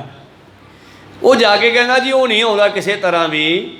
ਤੇ ਪਾਤਸ਼ਾਹ ਜੀ ਨੇ ਉੱਥੋਂ ਕਲਾ ਘਮਾਈ, ਜਿਹੜਾ ਭੋਰੇ ਦਾ ਗੁੰਬਦ ਸੀ ਨਾ ਉੱਤੇ ਛੱਤ, ਉਹ ਛੱਤ ਐਂ ਪਾਟ ਗਈ। ਜਦੋਂ ਉਹ 'ਚ ਐਂ ਤੇੜ ਆ ਗਈ ਤੇ ਸੂਰਜ ਦੀਆਂ ਕਿਰਨਾਂ ਅੰਦਰ ਗਈਆਂ ਤੇ ਸਾਧ ਦੀ ਸਮਾਧੀ ਟੁੱਟ ਗਈ, ਭੱਜ ਕੇ ਬਾਹਰ ਨਿਕਲ ਆਇਆ। ਕਹੋ ਸਤਿਨਾਮ ਸ੍ਰੀ ਵਾਹਿਗੁਰੂ। ਚੇਲਿਆਂ ਨੂੰ ਪੁੱਛਦਾ ਕੌਣ ਆਇਆ ਸੀ ਇੱਥੇ? ਕਹਿੰਦੇ ਜੀ ਉਹ 2-3 ਸਾਧ ਬੈਠੇ ਆ, ਉਹਨਾਂ ਦਾ ਇੱਕ ਬੰਦਾ ਆਇਆ ਸੀਗਾ ਤੁਹਾਨੂੰ ਬੁਲਾਉਣ ਵਾਸਤੇ, ਅਸੀਂ ਜਵਾਬ ਦੇ ਦਿੱਤਾ। ਕਹਿੰਦੀ ਹੁਣ ਕਾਹਦੇ ਵਾਸਤੇ ਬੁਲਾਇਆ ਮੈਨੂੰ? ਕਹਿੰਦੇ ਪਤਾ ਨਹੀਂ ਜੀ। ਧੰਨ ਗੁਰੂ ਨਾਨਕ ਦੇਵ ਜੀ ਦੇ ਵੱਲੋਂ ਗਿਆ। ਹਾਂ ਮਹਾਰਾਜ ਦੱਸੋ। ਕਹਿੰਦੇ ਤੈਨੂੰ ਮਿਲਣਾ ਸੀਗਾ। ਕਿਵੇਂ ਬੈਠਾ ਸੀ ਭੋਰੇ 'ਚ ਵੜ ਕੇ? ਕਹਿੰਦੇ ਸੋਨੂੰ ਕੀ? ਕਹਿੰਦੇ ਕਿਉਂ ਸਾਨੂੰ ਕਿਉਂ ਨਹੀਂ? ਦੱਸ ਕਿਉਂ ਬੈਠਾ ਸੀ? ਕਹਿਣ ਲੱਗੇ ਆ ਮੈਂ ਇਸ ਪਿੰਡ ਦੇ ਵਿੱਚ ਇੱਕ ਗ੍ਰਸਤੀਆਂ ਨੇ ਮੈਨੂੰ ਬੇਨਤੀ ਕੀਤੀ ਬਈ ਜੀ ਸਾਡੇ ਬੱਚਾ ਨਹੀਂ ਹੋ ਰਿਹਾ ਤੇ ਕਿਰਪਾ ਕਰਕੇ ਪੁੱਤਰ ਦੀ ਦਾਤ ਬਖਸ਼ੋ। ਤੇ ਮੈਂ ਅਰਦਾਸ ਬੇਨਤੀ ਕੀਤੀ ਤੇ ਉਹਨਾਂ ਦੇ ਘਰੇ ਪੁੱਤਰ ਹੋ ਗਿਆ। ਪਰ ਮੈਂ ਗੱਲ ਕੀਤੀ ਸੀ ਬਈ ਪਹਿਲਾ ਪੁੱਤਰ ਮੇਰਾ ਹੋਊਗਾ। ਕਹੋ ਸਤਨਾਮ ਸ੍ਰੀ ਵਾਹਿਗੁਰੂ। ਹੁਣ ਉਹਨਾਂ ਦੇ ਘਰੇ ਬੱਚਾ ਹੋ ਗਿਆ 7-8 ਸਾਲ ਦਾ। ਤੇ ਜਦ ਮੈਂ ਉਹਨਾਂ ਤੋਂ ਮੰਗਿਆ ਬੱਚਾ ਵੀ ਤੁਹਾਡੇ ਹੋਰ ਹੋ ਜਾਊਗਾ, ਮੈਨੂੰ ਦੇ ਦਿਓ, ਤੇ ਉਹ ਮੁੱਕਰ ਗਏ। ਉਹ ਕਹਿੰਦੇ ਚ ਬਾਬਾ ਜੋ ਮਰਜ਼ੀ ਲੈ ਲਾ, 1,00,000 2 ਲੱਖ ਪੈਸੇ, ਟਰੈਕਟਰ ਜੋ ਮਰਜ਼ੀ ਲੈ ਜਾ, ਪਰ ਕਿਰਪਾ ਕਰਕੇ ਬੱਚਾ ਨਾ ਮੰਗ, ਬੱਚੇ ਵੀ ਦੀ ਸਾਨੂੰ ਬੜੀ ਲੋੜ ਆ। ਤੇ ਮਹਾਰਾਜ ਉਹ ਮੈਨੂੰ ਸਾਧ ਨੂੰ ਬੱਚਾ ਨਹੀਂ ਦਿੰਦੇ, ਬਚਨਾਂ ਤੋਂ ਮੁੱਕਰ ਗਏ। ਤੇ ਹੁਣ ਮੈਂ ਸਾਰੇ ਪਿੰਡ ਨੂੰ ਅੱਗ ਲਾ ਕੇ ਮਚਾਊਂਗਾ। ਕਹੋ ਸਤਨਾਮ ਸ੍ਰੀ ਵਾਹਿਗੁਰੂ। ਕਹਿੰਦੇ ਹੁਣ ਕਿਵੇਂ ਮਚਾਵੇਂਗਾ? ਤੇਰਾ ਚਲੀਹਾ ਤਾਂ ਟੁੱਟ ਗਿਆ। ਹੁਣ ਤੂੰ ਉੱਠ ਕੇ ਬਾਹਰ ਆ ਗਿਆ। ਤੂੰ ਚਲੀਹਾ ਤਾਈਏ ਵਿੱਢਿਆ ਸੀ ਨਾ ਵੀ ਜਿੱਦੇ 40 ਦਿਨ ਪੂਰੇ ਹੋ ਗਏ ਪਿੰਡ ਨੂੰ ਅੱਗ ਲੱਗ ਜਾਓ। ਮੂਰਖਾ, ਸਾਧਾਂ ਨੂੰ ਇਹੋ ਜਿਹੇ ਕੰਮ ਨਹੀਂ ਕਰਨੇ ਚਾਹੀਦੇ। ਗ੍ਰਸਤੀਆਂ ਨੂੰ ਬੱਚਿਆਂ ਦੀ ਲੋੜ ਹੈ। ਜੇ ਤੈਨੂੰ ਬੱਚੇ ਦੀ ਲੋੜ ਸੀ ਤਾਂ ਤੂੰ ਵਿਆਹ ਕਰਵਾ ਲੈਂਦਾ, ਆਪਦਾ ਜੰਮ ਲੈਂਦਾ। ਕੋ ਸਤਨਾਮ ਸ੍ਰੀ ਵਾਹਿਗੁਰੂ। ਗੁਰੂ ਸਾਹਿਬ ਨੇ ਉਹਨੂੰ ਸਿੱਧੇ ਰਸਤੇ ਪਾਇਆ। ਅਸਲ ਵਿੱਚ ਇਹ ਫੁਰਨੇ ਮਨੁੱਖ ਦੇ ਅੰਦਰ ਹੀ ਬਣਦੇ ਆ। ਚਲੋ ਖੈਰ, ਸਾਧ ਕੋਲੇ 2 ਭਿਆਨਕ ਦੂਤ ਆਏ। ਉਹ ਕਹਿੰਦੇ ਆ ਫੜ ਅੱਗ, ਤੇ ਉਹ ਸਾਧ ਸੇਠ ਦਾ ਘਰ ਮਚਾ ਦੇ ਜਾ ਕੇ। ਜਿਸ ਕਰ ਸੰਤ ਸ਼ੁੱਧਤਾ ਹੀ ਆਇਓ, ਨਹਿ ਆਦਰ ਕੋ ਬਚ ਪੀ ਗਾਓ। ਜਿਨ੍ਹਾਂ ਨੇ ਤੇਰਾ ਸਤਿਕਾਰ ਨਹੀਂ ਕੀਤਾ, ਭੋਜਨ ਵੀ ਨਹੀਂ ਛਕਾਇਆ ਜੀ। ਸਾਹੋ ਤਿਸੀ ਨੇ ਪਾਪ ਕਮਾਏ, ਤਵ ਸਹਾਏ ਹਿਤ ਹਮ ਚਲ ਆਏ। ਅਸੀਂ ਤੇਰੇ ਨਾਲ ਚੱਲਾਂਗੇ, ਸਾਨੂੰ ਘਰ ਦੱਸ ਕਿਹੜਾ ਹੈ ਜਿਹਨੇ ਤੈਨੂੰ ਭੋਜਨ ਨਹੀਂ ਦਿੱਤਾ। ਚਲ ਆਗੇ ਕਰ ਦਿਓ ਦਿਖਾਈ, ਸੁਣ ਕਰ ਤਪਸੀ ਭਇਓ ਅਗਵਾਈ। ਕਹਿਣ ਲੱਗੇ ਉਹ ਸਾਧ ਨੂੰ ਵੀ ਗੁੱਸਾ ਸੀਗਾ। ਉਹ ਨਾਲ ਤੁਰ ਪਿਆ ਉਹਨਾਂ ਦੇ ਘਰ ਵੱਲ। ਮੁਝ ਕੋ ਵੀ ਇੱਕ ਦਿਓ ਮਸਾਲ, ਦੇਹੀ ਕਿਨੋ ਕਹਿ ਕੈ ਕਰ ਨਾਲ। ਤੇ ਬਸ ਵੀ ਕਹਿੰਦਾ ਇੱਕ ਮੈਨੂੰ ਵੀ ਫੜਾ ਦਿਓ। ਦੂਤਨ ਕੋ ਤਬ ਲਗਿਓ ਜਲਾਵਨ, ਭਾਗੇ ਤਪਸੀ ਤੇ ਡਰ ਪਾਵਨ। ਕਹਿੰਦੇ ਥੋੜੀ ਦੂਰੀ ਜਾ ਕੇ ਉਸਨੇ ਦੂਤਾਂ ਦੇ ਕੋਲੋਂ ਮਸ਼ਾਲ ਫੜ ਲਈ ਤੇ ਉਲਟਾ ਸਾਧ ਉਹਨਾਂ ਦੂਤਾਂ ਨੂੰ ਹੀ ਅੱਗ ਲਾਉਣ ਲੱਗਿਆ। ਤੇ ਉਹ ਦੂਤ ਡਰਦੇ ਭੱਜ ਗਏ। ਲਗਿਓ ਸੁਨਾਵਨ ਤਿਨ ਬਖਿਆਤਾ, ਨੀਕੋ ਸਾਹੂ ਸਭਨ ਕੋ ਦਾਤਾ। ਇਹੋ ਜਿਹਾ ਸਾਧ ਹੋਣਾ ਚਾਹੀਦਾ, ਮਨ ਵਿੱਚ ਗੁੱਸਾ ਨਹੀਂ ਕਰਨਾ। ਕਬੀਰਾ ਸਭ ਤੇ ਹਮ ਬੁਰੇ, ਹਮ ਤਜ ਭਲੋ ਸਭ ਕੋਏ। ਜਿਹਨੇ ਐਸਾ ਕਰ ਬੂਝਿਆ, ਮੀਤ ਹਮਾਰਾ ਸੋਏ। ਹੁਣ ਦੇਖੋ ਕਹਿੰਦੀ ਉਹ ਸਾਧ ਨੇ ਉਸ ਤਪਸਵੀ ਨੂੰ ਉਹ ਸੇਠ ਨੂੰ ਬਚਾਉਣ ਦੀ ਬਜਾਏ ਉਹਨਾਂ ਦੂਤਾਂ ਦੇ ਮਗਰ ਹੀ ਮਸ਼ਾਲ ਲੈ ਕੇ ਪੈ ਗਏ ਆ। ਫਿਰ ਉਹ ਡਰਦੇ ਭੱਜ ਗਏ। ਅਸਲ ਦੇ ਵਿੱਚ ਮਨੁੱਖ ਦੇ ਅੰਦਰ ਇਹ ਵਕਾਰ ਪੈਦਾ ਹੁੰਦੇ ਹੈ। ਜਦੋਂ ਜ਼ੋਰ ਪੈਂਦਾ ਭਜਨ ਬੰਦਗੀ ਦਾ ਤਾਂ ਇਹ ਭੱਜ ਜਾਂਦੇ ਹੈ, ਤੇ ਜੇ ਭਜਨ ਬੰਦਗੀ ਘੱਟ ਹੋਵੇ ਤਾਂ ਫਿਰ ਇਹਨਾਂ ਦਾ ਜ਼ੋਰ ਪੈ ਜਾਂਦਾ ਤੇ ਬੰਦੇ ਤੋਂ ਪੁੱਠੇ ਕੰਮ ਕਰਵਾ ਲੈਂਦੇ ਆ। ਕੋ ਸਤਨਾਮ ਸ੍ਰੀ ਵਾਹਿਗੁਰੂ। ਪੰਜੇ ਵਕਾਰ ਅੰਦਰ ਹੀ ਬੈਠੇ ਆ ਸਾਡੇ। ਅੱਗ ਲਾਈ ਤੇ ਫਿਰ ਡੱਬੂ ਕੰਨ ਤੇ ਕਹਿੰਦੇ ਆ, ਭਾਵ ਇਹ ਅੰਦਰੋਂ ਮਨ ਨੂੰ ਗਲਤ ਡਾਇਰੈਕਸ਼ਨ ਦਿੰਦੇ ਆ। ਜਿਹਦਾ ਮਨ ਕਮਜ਼ੋਰ ਹੋਵੇ, ਭਜਨ ਬੰਦਗੀ ਵਾਲਾ ਨਾ ਹੋਵੇ, ਤੇ ਇਹਨਾਂ ਦੇ ਮਗਰ ਲੱਗ ਜਾਂਦਾ ਤੇ ਮੁੜ ਕੇ ਭੱਜ ਜਾਂਦੇ ਆ ਕੰਮ ਕਰਾ ਕੇ। ਜਿਵੇਂ ਭਰਾ ਹੀ ਪਾਣੀ ਦੀ ਵਾਰੀ ਤੇ ਲੜ ਪੈਣ, ਇੱਕ ਦੂਜੇ ਦੇ ਡਾਂਗਾ ਮਾਰਦੇ ਆ, ਕਹੀ ਵੱਜ ਜਾਂਦੀ ਆ। ਤੇ ਜਦੋਂ ਇੱਕ ਮਰ ਜਾਂਦਾ ਜਾਂ ਸੱਟਾਂ ਵੱਜ ਜਾਂਦੀਆਂ, ਫਿਰ ਦੋਨੇ ਸੋਚਦੇ ਐਵੇਂ ਲੜ ਪਏ ਜਾ। ਜਿਹੜੇ ਲੜਾਉਣ ਵਾਲੇ ਸੀ ਕਰੋਧ ਹੋ ਰਹੀ, ਉਹ ਮੁੜ ਕੇ ਭੱਜ ਜਾਂਦੇ ਆ। ਕੋ ਸਤਨਾਮ ਸ੍ਰੀ ਵਾਹਿਗੁਰੂ। ਇਸ ਕਰਕੇ ਉਹ ਸਾਧ ਕਹਿਣ ਲੱਗਿਆ, ਭਲਿਓ ਮਾਨਸੋ ਕੀ ਹੋ ਗਿਆ ਜੇ ਮੈਨੂੰ ਪ੍ਰਸ਼ਾਦਾ ਨਹੀਂ ਛਕਾਇਆ ਉਹਨੇ? ਹੋਰ ਕਿੰਨੇ ਲੋਕਾਂ ਨੂੰ ਛਕਾਇਆ, ਵਧੀਆ ਬੰਦਾ ਹੈ, ਤੁਸੀਂ ਕਿਵੇਂ ਉਹਦਾ ਘਰ ਮਚਾਓਗੇ? ਵਿਸ਼ਨ ਜੇ ਅੰਤਰ ਜਾਮੀ ਪ੍ਰੇਰ ਹੈ, ਤੋ ਦਾਤਾ ਦੇਤੋ ਬਿਨ ਦੇਰ ਹੈ। ਜੇ ਪਰਮੇਸ਼ਰ ਅੰਤਰਜਾਮੀ ਹੈ ਤੇ ਫਿਰ ਉਹਨੇ ਕਿਉਂ ਨਹੀਂ ਉਹਨਾਂ ਨੂੰ ਫੁਰਨਾ ਬਣਾਇਆ ਵੀ ਇਹਨੂੰ ਪ੍ਰਸ਼ਾਦਾ ਛਕਾਓ? ਸਭ ਜਗ ਕਰਤਾ ਕਿਰਤ ਕਰਾਵਤ, ਕਹਾਂ ਸਾਹੋਂ ਵਸ ਜੇ ਪ੍ਰਭ ਧਿਆਵ ਦਿਆਵਤ। ਔਰ ਉਹ ਕਰਤਾ ਸਾਰਿਆਂ ਨੂੰ ਆਪਣੇ ਹੁਕਮ ਅੰਦਰ ਚਲਾ ਰਿਹਾ ਹੈ, ਤੇ ਇਹ ਸ਼ਾਹ ਦੀ ਕੀ ਤਾਕਤ ਸੀ ਕਿ ਮੈਨੂੰ ਸੱਦ ਕੇ ਭੋਜਨ ਨਾ ਖਵਾਉਂਦਾ। ਇਹ ਉਸੇ ਨੇ ਹੀ ਇਹਦਾ ਦਿਮਾਗ ਬਦਲਿਆ ਹੈ। ਹਰ ਸੁਆਮੀ ਕਰਤਾ ਨਿਤ ਦਇਆ, ਹਮ ਅਧੀਨ ਸਭ ਤਿਸ ਕੀ ਮਾਇਆ। ਉਹ ਪਰਮੇਸ਼ਰ ਸਭ ਤੇ ਦਇਆ ਕਰਦਾ ਹੈ, ਸਾਰੇ ਉਹਦੇ ਅਧੀਨ ਹਨ। ਸ਼ਾਇਦ ਮੈਨੂੰ ਉਹਨੇ ਜਾਣ ਕੇ ਉੱਥੋਂ ਦਾ ਪ੍ਰਸ਼ਾਦਾ ਨਾ ਛਕਾਇਆ ਹੋਵੇ, ਇਹਦੇ ਵਿੱਚ ਵੀ ਸ਼ਾਇਦ ਮੇਰਾ ਭਲਾ ਹੋਵੇ, ਸ਼ਾਇਦ ਉਹ ਮੇਰੇ ਛਕਣ ਵਾਲਾ ਨਾ ਹੋਵੇ। ਕੋ ਸਤਨਾਮ ਸਿੰਘ। ਇਹ 'ਚ ਵੀ ਪਰਮੇਸ਼ਰ ਦੀ ਮਰਜ਼ੀ ਹੈ। ਜਿਸ ਤਰ੍ਹਾਂ ਭਗਤ ਕਬੀਰ ਸਾਹਿਬ ਜੀ ਦੇ ਘਰ ਇੱਕ ਸੇਠ ਆ ਗਿਆ, ਆਟੇ ਦੀ ਬੋਰੀ ਚੁਕਾ ਕੇ ਮਜ਼ਦੂਰ ਨੂੰ, ਤੇ ਆਵਾਜ਼ ਮਾਰੀ, ਭਗਤ ਜੀ। ਕਬੀਰ ਸਾਹਿਬ ਬਾਹਰ ਆ ਗਏ। ਦੱਸੋ ਸੇਠ ਜੀ। ਭਗਤ ਜੀ ਬੇਨਤੀ ਸੀ, ਆਟੇ ਦੀ ਬੋਰੀ ਰੱਖ ਲਓ, ਰਾਸ਼ਨ ਦੀ ਬੋਰੀ ਰੱਖ ਲਓ। ਕਹਿੰਦੇ ਅੱਛਾ ਭਾਈ, ਮੈਂ ਪੁੱਛਦਾ ਲੋਈ ਨੂੰ ਕਿੰਨਾ ਕੁ ਪਿਆ। ਆਵਾਜ਼ ਮਾਰੀ, ਲੋਈ ਆਟਾ ਕਿੰਨਾ ਕੁ ਪਿਆ। ਹੁਣ ਲੋਈ ਵੀ ਗਾ ਸਮਝਦਾਰ ਸੀਗੀ, ਉਹ ਕਹਿਣ ਲੱਗੀ ਜੀ ਕੱਲ੍ਹ ਜੋਗਾ ਪਿਆ ਹੈ। ਤੇ ਭਗਤ ਜੀ ਕਹਿੰਦੇ ਭਾਈ ਹਜੇ ਕੱਲ੍ਹ ਜੋਗਾ ਪਿਆ ਸਾਡੇ ਕੋਲੇ, ਲੋੜ ਪਈ ਤਾਂ ਫੇਰ ਮੰਗਵਾ ਲਾਂਗੇ, ਤੂੰ ਲੈ ਜਾ ਮੋੜ ਕੇ। ਕਿਉਂਕਿ ਭਗਤਾਂ ਦਾ ਵੀ ਇਹਦਾ ਖਿਆਲ ਬੜਾ ਲੰਮਾ ਚੌੜਾ ਹੁੰਦਾ। ਕੋ ਸਤਨਾਮ ਸਿੰਘ। ਇਸ ਕਰਕੇ ਜਿਸ ਤਰ੍ਹਾਂ ਮਾਇਆ ਨੇ ਭਗਤ ਜੀ ਨੂੰ ਠੱਗਣਾ ਚਾਹਿਆ, ਕਹਿੰਦੀ ਮੇਰੀ ਤਾਣੀ ਪਹਿਲਾਂ ਬੁਣ ਦੇ, ਜੇ ਕਹੇ ਤਾਂ ਤੇਰੀ ਖੱਡੀ ਦਾ ਸਾਰਾ ਸਮਾਨ ਸਿਉਣੇ ਦਾ ਬਣਵਾ ਦਿੰਨੀ ਆ। ਕੋ ਸਤਨਾਮ ਸਿੰਘ। ਪਰ ਪਹਿਲਾਂ ਬੁਣਦੇ ਕਬੀਰ ਸਾਹਿਬ ਜੀ ਕਹਿੰਦੇ 7 ਤਾਣੀਆਂ ਟੰਗੀਆਂ ਪਈਆਂ, ਉਹ ਪਿਛਲਾ ਕਿੱਲਾ ਖਾਲੀ ਆ, ਉੱਥੇ ਟੰਗ ਦੇ, ਜਦੋਂ ਤੇਰੀ ਵਾਰੀ ਆ ਗਈ ਤੇਰੀ ਬੁਣ ਦਿਆਂਗੇ। ਕਹਿੰਦੇ ਨਹੀਂ, ਆਹ ਦੇਖ, ਉਹਦੀ ਕੈਂਚੀ ਨੂੰ ਜਾਂ ਚਾਕੂ ਨੂੰ ਕਰਦ ਨੂੰ ਹੱਥ ਲਾਇਆ, ਉਹ ਸੋਨੇ ਦੀ ਬਣ ਗਈ। ਕਹਿੰਦੀ ਸਾਰਾ ਇਹੋ ਜਿਹਾ ਬਣਾ ਦੂੰ। ਕਹਿੰਦੇ ਫਿਰ ਬਣਾ ਹੀ ਦਿੰਨੇ ਆ। ਕੋ ਸਤਨਾਮ, ਲੈ ਫਿਰ ਬੁਣ ਦਿੰਨੇ ਆ। ਉਹ ਨਰੈਣ ਦੇ ਨਾਲ ਵਾਅਦਾ ਕਰਕੇ ਆਈ ਸੀ ਕਿ ਤੇਰੇ ਭਗਤਾਂ ਨੂੰ ਮੈਂ ਠੱਗ ਕੇ ਲਿਆਉਣੀ ਆ। ਕਹਿਣ ਲੱਗੇ ਚਲੋ ਜਾਇਓ। ਕਬੀਰ ਸਾਹਿਬ ਜੀ ਕਹਿੰਦੇ ਆ ਕਮਾਲੀ, ਉਹ ਕਮਾਲੋ ਭਾਈ ਕੱਢ ਲਿਆ ਚੱਕ ਕੇ। ਬੱਚੇ ਨੂੰ ਆਵਾਜ਼ ਮਾਰੀ ਅੰਦਰੋਂ, ਕਮਾਲੀ ਤੇ ਕਮਾਲਾ 2 ਬੱਚੇ ਸੀ ਉਹਨਾਂ ਦੇ, ਔਰ ਬੱਚਾ ਅੰਦਰੋਂ ਕੱਢ ਚੱਕ ਲਿਆਇਆ ਤੇ ਲਿਆ ਕੇ ਫਿਰ ਪੱਥਰ ਤੇ ਘਸਾਉਣ ਲੱਗੇ ਕਬੀਰ ਸਾਹਿਬ। ਕਦੇ ਐਂ ਘਸਾਉਂਦੇ ਆ, ਕਦੇ ਐਂ ਘਸਾਉਂਦੇ ਆ। ਜਦੋਂ ਘਸਾਈ ਗਏ 15-20 ਮਿੰਟ, ਅੱਧਾ ਘੰਟਾ, ਤੇ ਇਸ ਦਾ ਧੀ ਟੁੱਟ ਗਿਆ ਮਾਇਆ ਦਾ, ਲక్ష్ਮੀ ਦਾ, ਜੋ ਇਸਤਰੀ ਰੂਪ ਧਾਰ ਕੇ ਆਈ ਸੀ। ਕਹਿੰਦੀ ਹੁਣ ਵੱਢ ਵੀ ਦਿਓ, ਬਹੁਤ ਤਿੱਖਾ ਹੋ ਗਿਆ। ਇੰਨਾ ਕਹਿਣ ਦੀ ਦੇਰ ਸੀ, ਫੜ ਕੇ ਕੰਨ ਵੱਢਤੇ, ਨੱਕ ਵੱਢਤੇ, ਤੇ ਫਿਰ ਭੱਜੀ ਮਹਾਰਾਜ ਵੱਲ।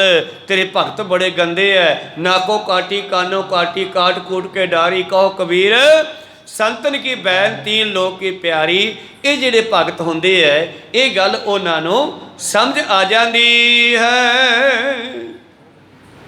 ਤੁਮਕੋ ਚਰਨ ਬੰਦਨਾ ਬਰਨੀ, ਐਸੇ ਫੇਰ ਨਹੀਂ ਕਬ ਕਰਨੀ। ਔਰ ਜੇ ਸੁਆਮੀ ਸਾਡਾ ਅੰਤਰਜਾਮੀ ਹੈ, ਤੇ ਫਿਰ ਜਿੱਥੇ ਸਾਰੀ ਦੁਨੀਆ ਨੂੰ ਆਪਣੇ ਹੁਕਮ ਵਿੱਚ ਚਲਾਉਂਦਾ ਹੈ, ਉਹ ਸੇਠ ਨੂੰ ਕਿਉਂ ਨਾ ਹੁਕਮ ਦਿੱਤਾ ਵੀ ਆ ਇੱਕ ਸਾਧ ਹੋਰ ਖੜਾ, ਇਹਨੂੰ ਵੀ ਛਕਾਓ।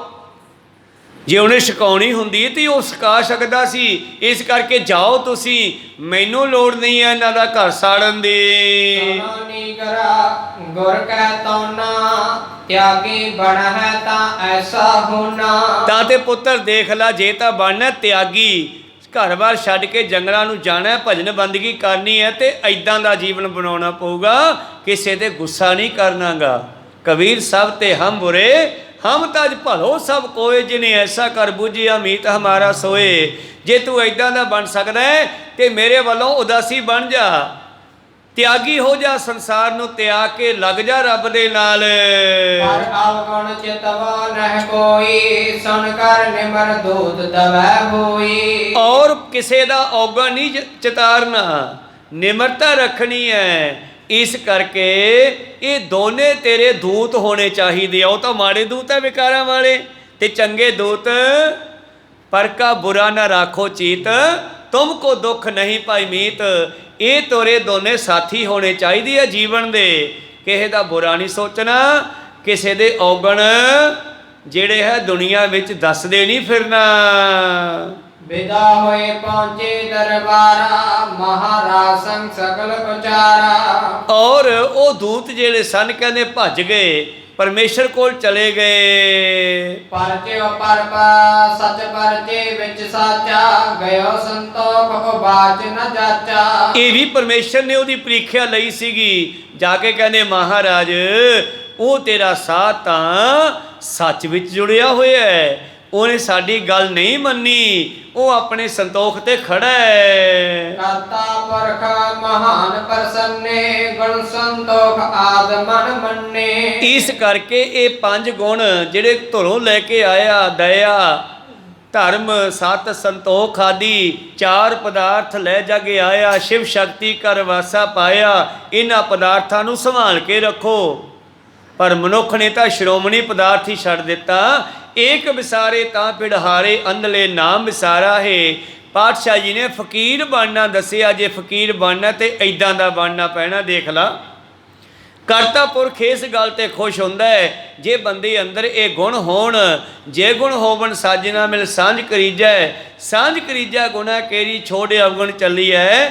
ਕਰ ਪਟੰਬਰ ਪਹਿਰ ਪਟੰਬਰ ਕਰ ਅਡੰਬਰ, ਆਪਣਾ ਪਿੜ ਮੱਲੀਐ। ਜਿੱਥੇ ਜਾਏ ਬਹੀਐ ਭਲਾ ਕਹੀਐ, ਝੋਲੇ ਅੰਮ੍ਰਿਤ ਪੀਜੈ, ਗੁਣਾ ਕਹੋਵੇ ਵਾਸਲਾ ਕੱਢ ਵਾਸ ਲੀਜੈ। ਉਸ ਮਾਲਕ ਨੂੰ ਚੰਗੇ ਗੁਣਾ ਵਾਲਾ ਹੀ ਚੰਗਾ ਲੱਗਦਾ ਹੈ। ਇਹ ਤਨ ਮਾਇਆ ਪਾਹਿਆ ਪਿਆਰੇ, ਲੀਤਲਾ ਲਬ ਰੰਗਾਏ।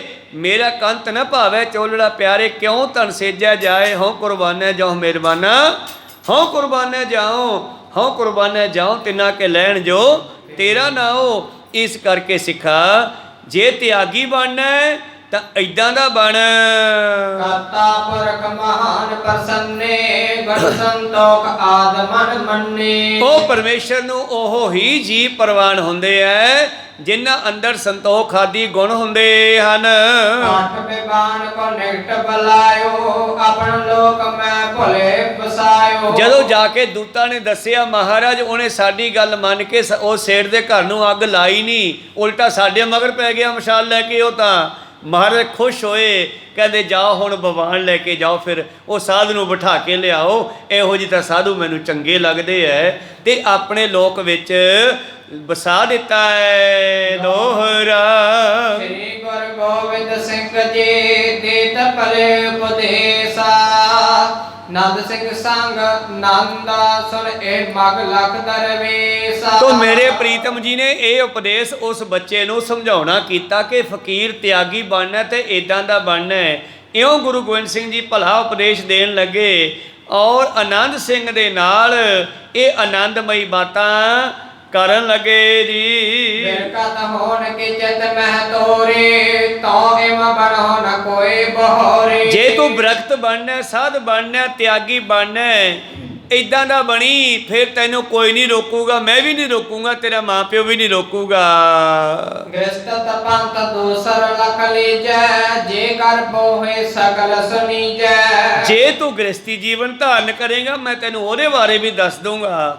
ਜੇ ਤੂੰ ਗ੍ਰਸਤੀ ਬਣਨਾ ਤੇ ਫਿਰ ਇਦਾਂ ਦਾ ਬਣਨਾ ਹੈ। ਜੋ ਗ੍ਰਹਿ ਕਰੇ ਤਾਂ ਧਰਮ ਕਰ, ਨਹੀਂ ਤਾਂ ਕਰ ਬੈਰਾਗ। ਬੈਰਾਗੀ ਬੰਧਨ ਕਰੇ ਤਾਂ ਕੋ ਵੱਡੋ ਅਭਾਗ। ਜਿਹੜੇ ਘਰੋਂ ਤਿਆਗੀ ਸਾਧ ਬਣ ਕੇ ਨਿਕਲੇ, ਗਾਹ ਜਾ ਕੇ ਡੇਰਿਆਂ ਦੇ ਮਾਲ ਨਾਲ ਜੁੜ ਗਏ, ਜਨਤਾ ਦੇ ਨਾਲ ਵਿਸ਼ੇ ਵਿਕਾਰਾਂ ਦੀਆਂ ਗੱਲਾਂ ਕਰਨ ਲੱਗੇ, ਉਹ ਸਾਧ ਅੱਜ ਸਾਡੇ ਸਾਹਮਣੇ ਹੀ ਧਰਮ ਰਾਜ ਦੇ ਨਰਕਾਂ ਨੂੰ ਭੋਗ ਰਹੇ ਆ। ਕੋਈ ਸਤਨਾਮ ਸੀ। ਇੱਥੇ ਆ ਦੁਨੀਆ 'ਚ ਹੀ ਹੈ ਨਰਕ ਸਵਰਗ, ਬਾਹਰ ਕਿੱਥੇ ਹੈ? ਇੱਥੇ ਸਜ਼ਾ ਵੀ ਦਿੱਤੀ ਜਾਂਦੀ ਹੈ, ਇੱਥੇ ਸੁੱਖ ਵੀ ਦਿੱਤੇ ਜਾਂਦੇ ਹੈ, ਐਸ਼ ਵੀ ਕੀਤੀ ਜਾਂਦੀ ਹੈ ਇੱਥੇ। ਪਰ ਜਦੋਂ ਗਲਤ ਚੱਲਦਾ ਉਹਨੂੰ ਸਜ਼ਾ ਵੀ ਇੱਥੇ ਹੀ ਦਿੱਤੀ ਜਾਂਦੀ ਹੈ। ਗੁਰੂ ਕਿਰਪਾ ਕਰਨ ਗ੍ਰਸਤੀ ਕਿਹੋ ਜਿਹਾ ਬਣਨਾ ਇਹ ਆਪਾਂ ਕੱਲ ਨੂੰ ਸਰਵਣ ਕਰਾਂਗੇ। ਹੁਣ ਇੱਥੇ ਰੋਕਣ ਦੀ ਆਗਿਆ ਬਖਸ਼ੋ, ਸਮਾਪਤੀ ਕਰੀਏ ਜੀ। हे अच्युत हे पार ब्रह्म, अविनाशी अविनाश, हे पूरन हे सर्व में, भंजन गुणतास, हे संगी हे निरंकार, हे निर्गुण सब टेका, हे गोविंद हे गुण निधान, सदा भवेका। हे अपरंपर हर हरे है पिहोवन, हे संत कै सदा संग, हे ठाकुर हों दासरो, नानक दीजै नाम दान, आए प्रभ शरणागति, एक अखर हर मन बसत, एक ओंकार सतगुरु, सच होए। वाहिगुरु जी की फतेह है। विघ्न विनाशन सोए। वाहिगुरु जी की फतेह है। विघ्न विनाशन सोए। वाहिगुरु जी का खालसा वाहिगुरु जी की वाहिगुरु जी की फतेह। बहुत बहुत धन्यवाद ਸਰਬੱਤ ਸੰਗਤਾਂ ਜਿਨ੍ਹਾਂ ਨੇ ਹਾਜ਼ਰੀਆਂ ਭਰੀਆਂ ਗੁਰਜਸ ਸਰਪਣ ਕੀਤਾ। ਪਾਤਸ਼ਾਹ ਖੁਸ਼ੇ ਬਖਸ਼ਣ। ਆਓ ਕੀਰਤਨ ਸਰਪਣ ਕਰੀਏ ਜੀ। ਭਲਾ ਫਤਿਹ ਪਾ ਫਤਿਹ। ਵਾਹਿਗੁਰੂ ਜੀ ਕਾ ਖਾਲਸਾ ਵਾਹਿਗੁਰੂ ਜੀ ਕੀ ਫਤਿਹ।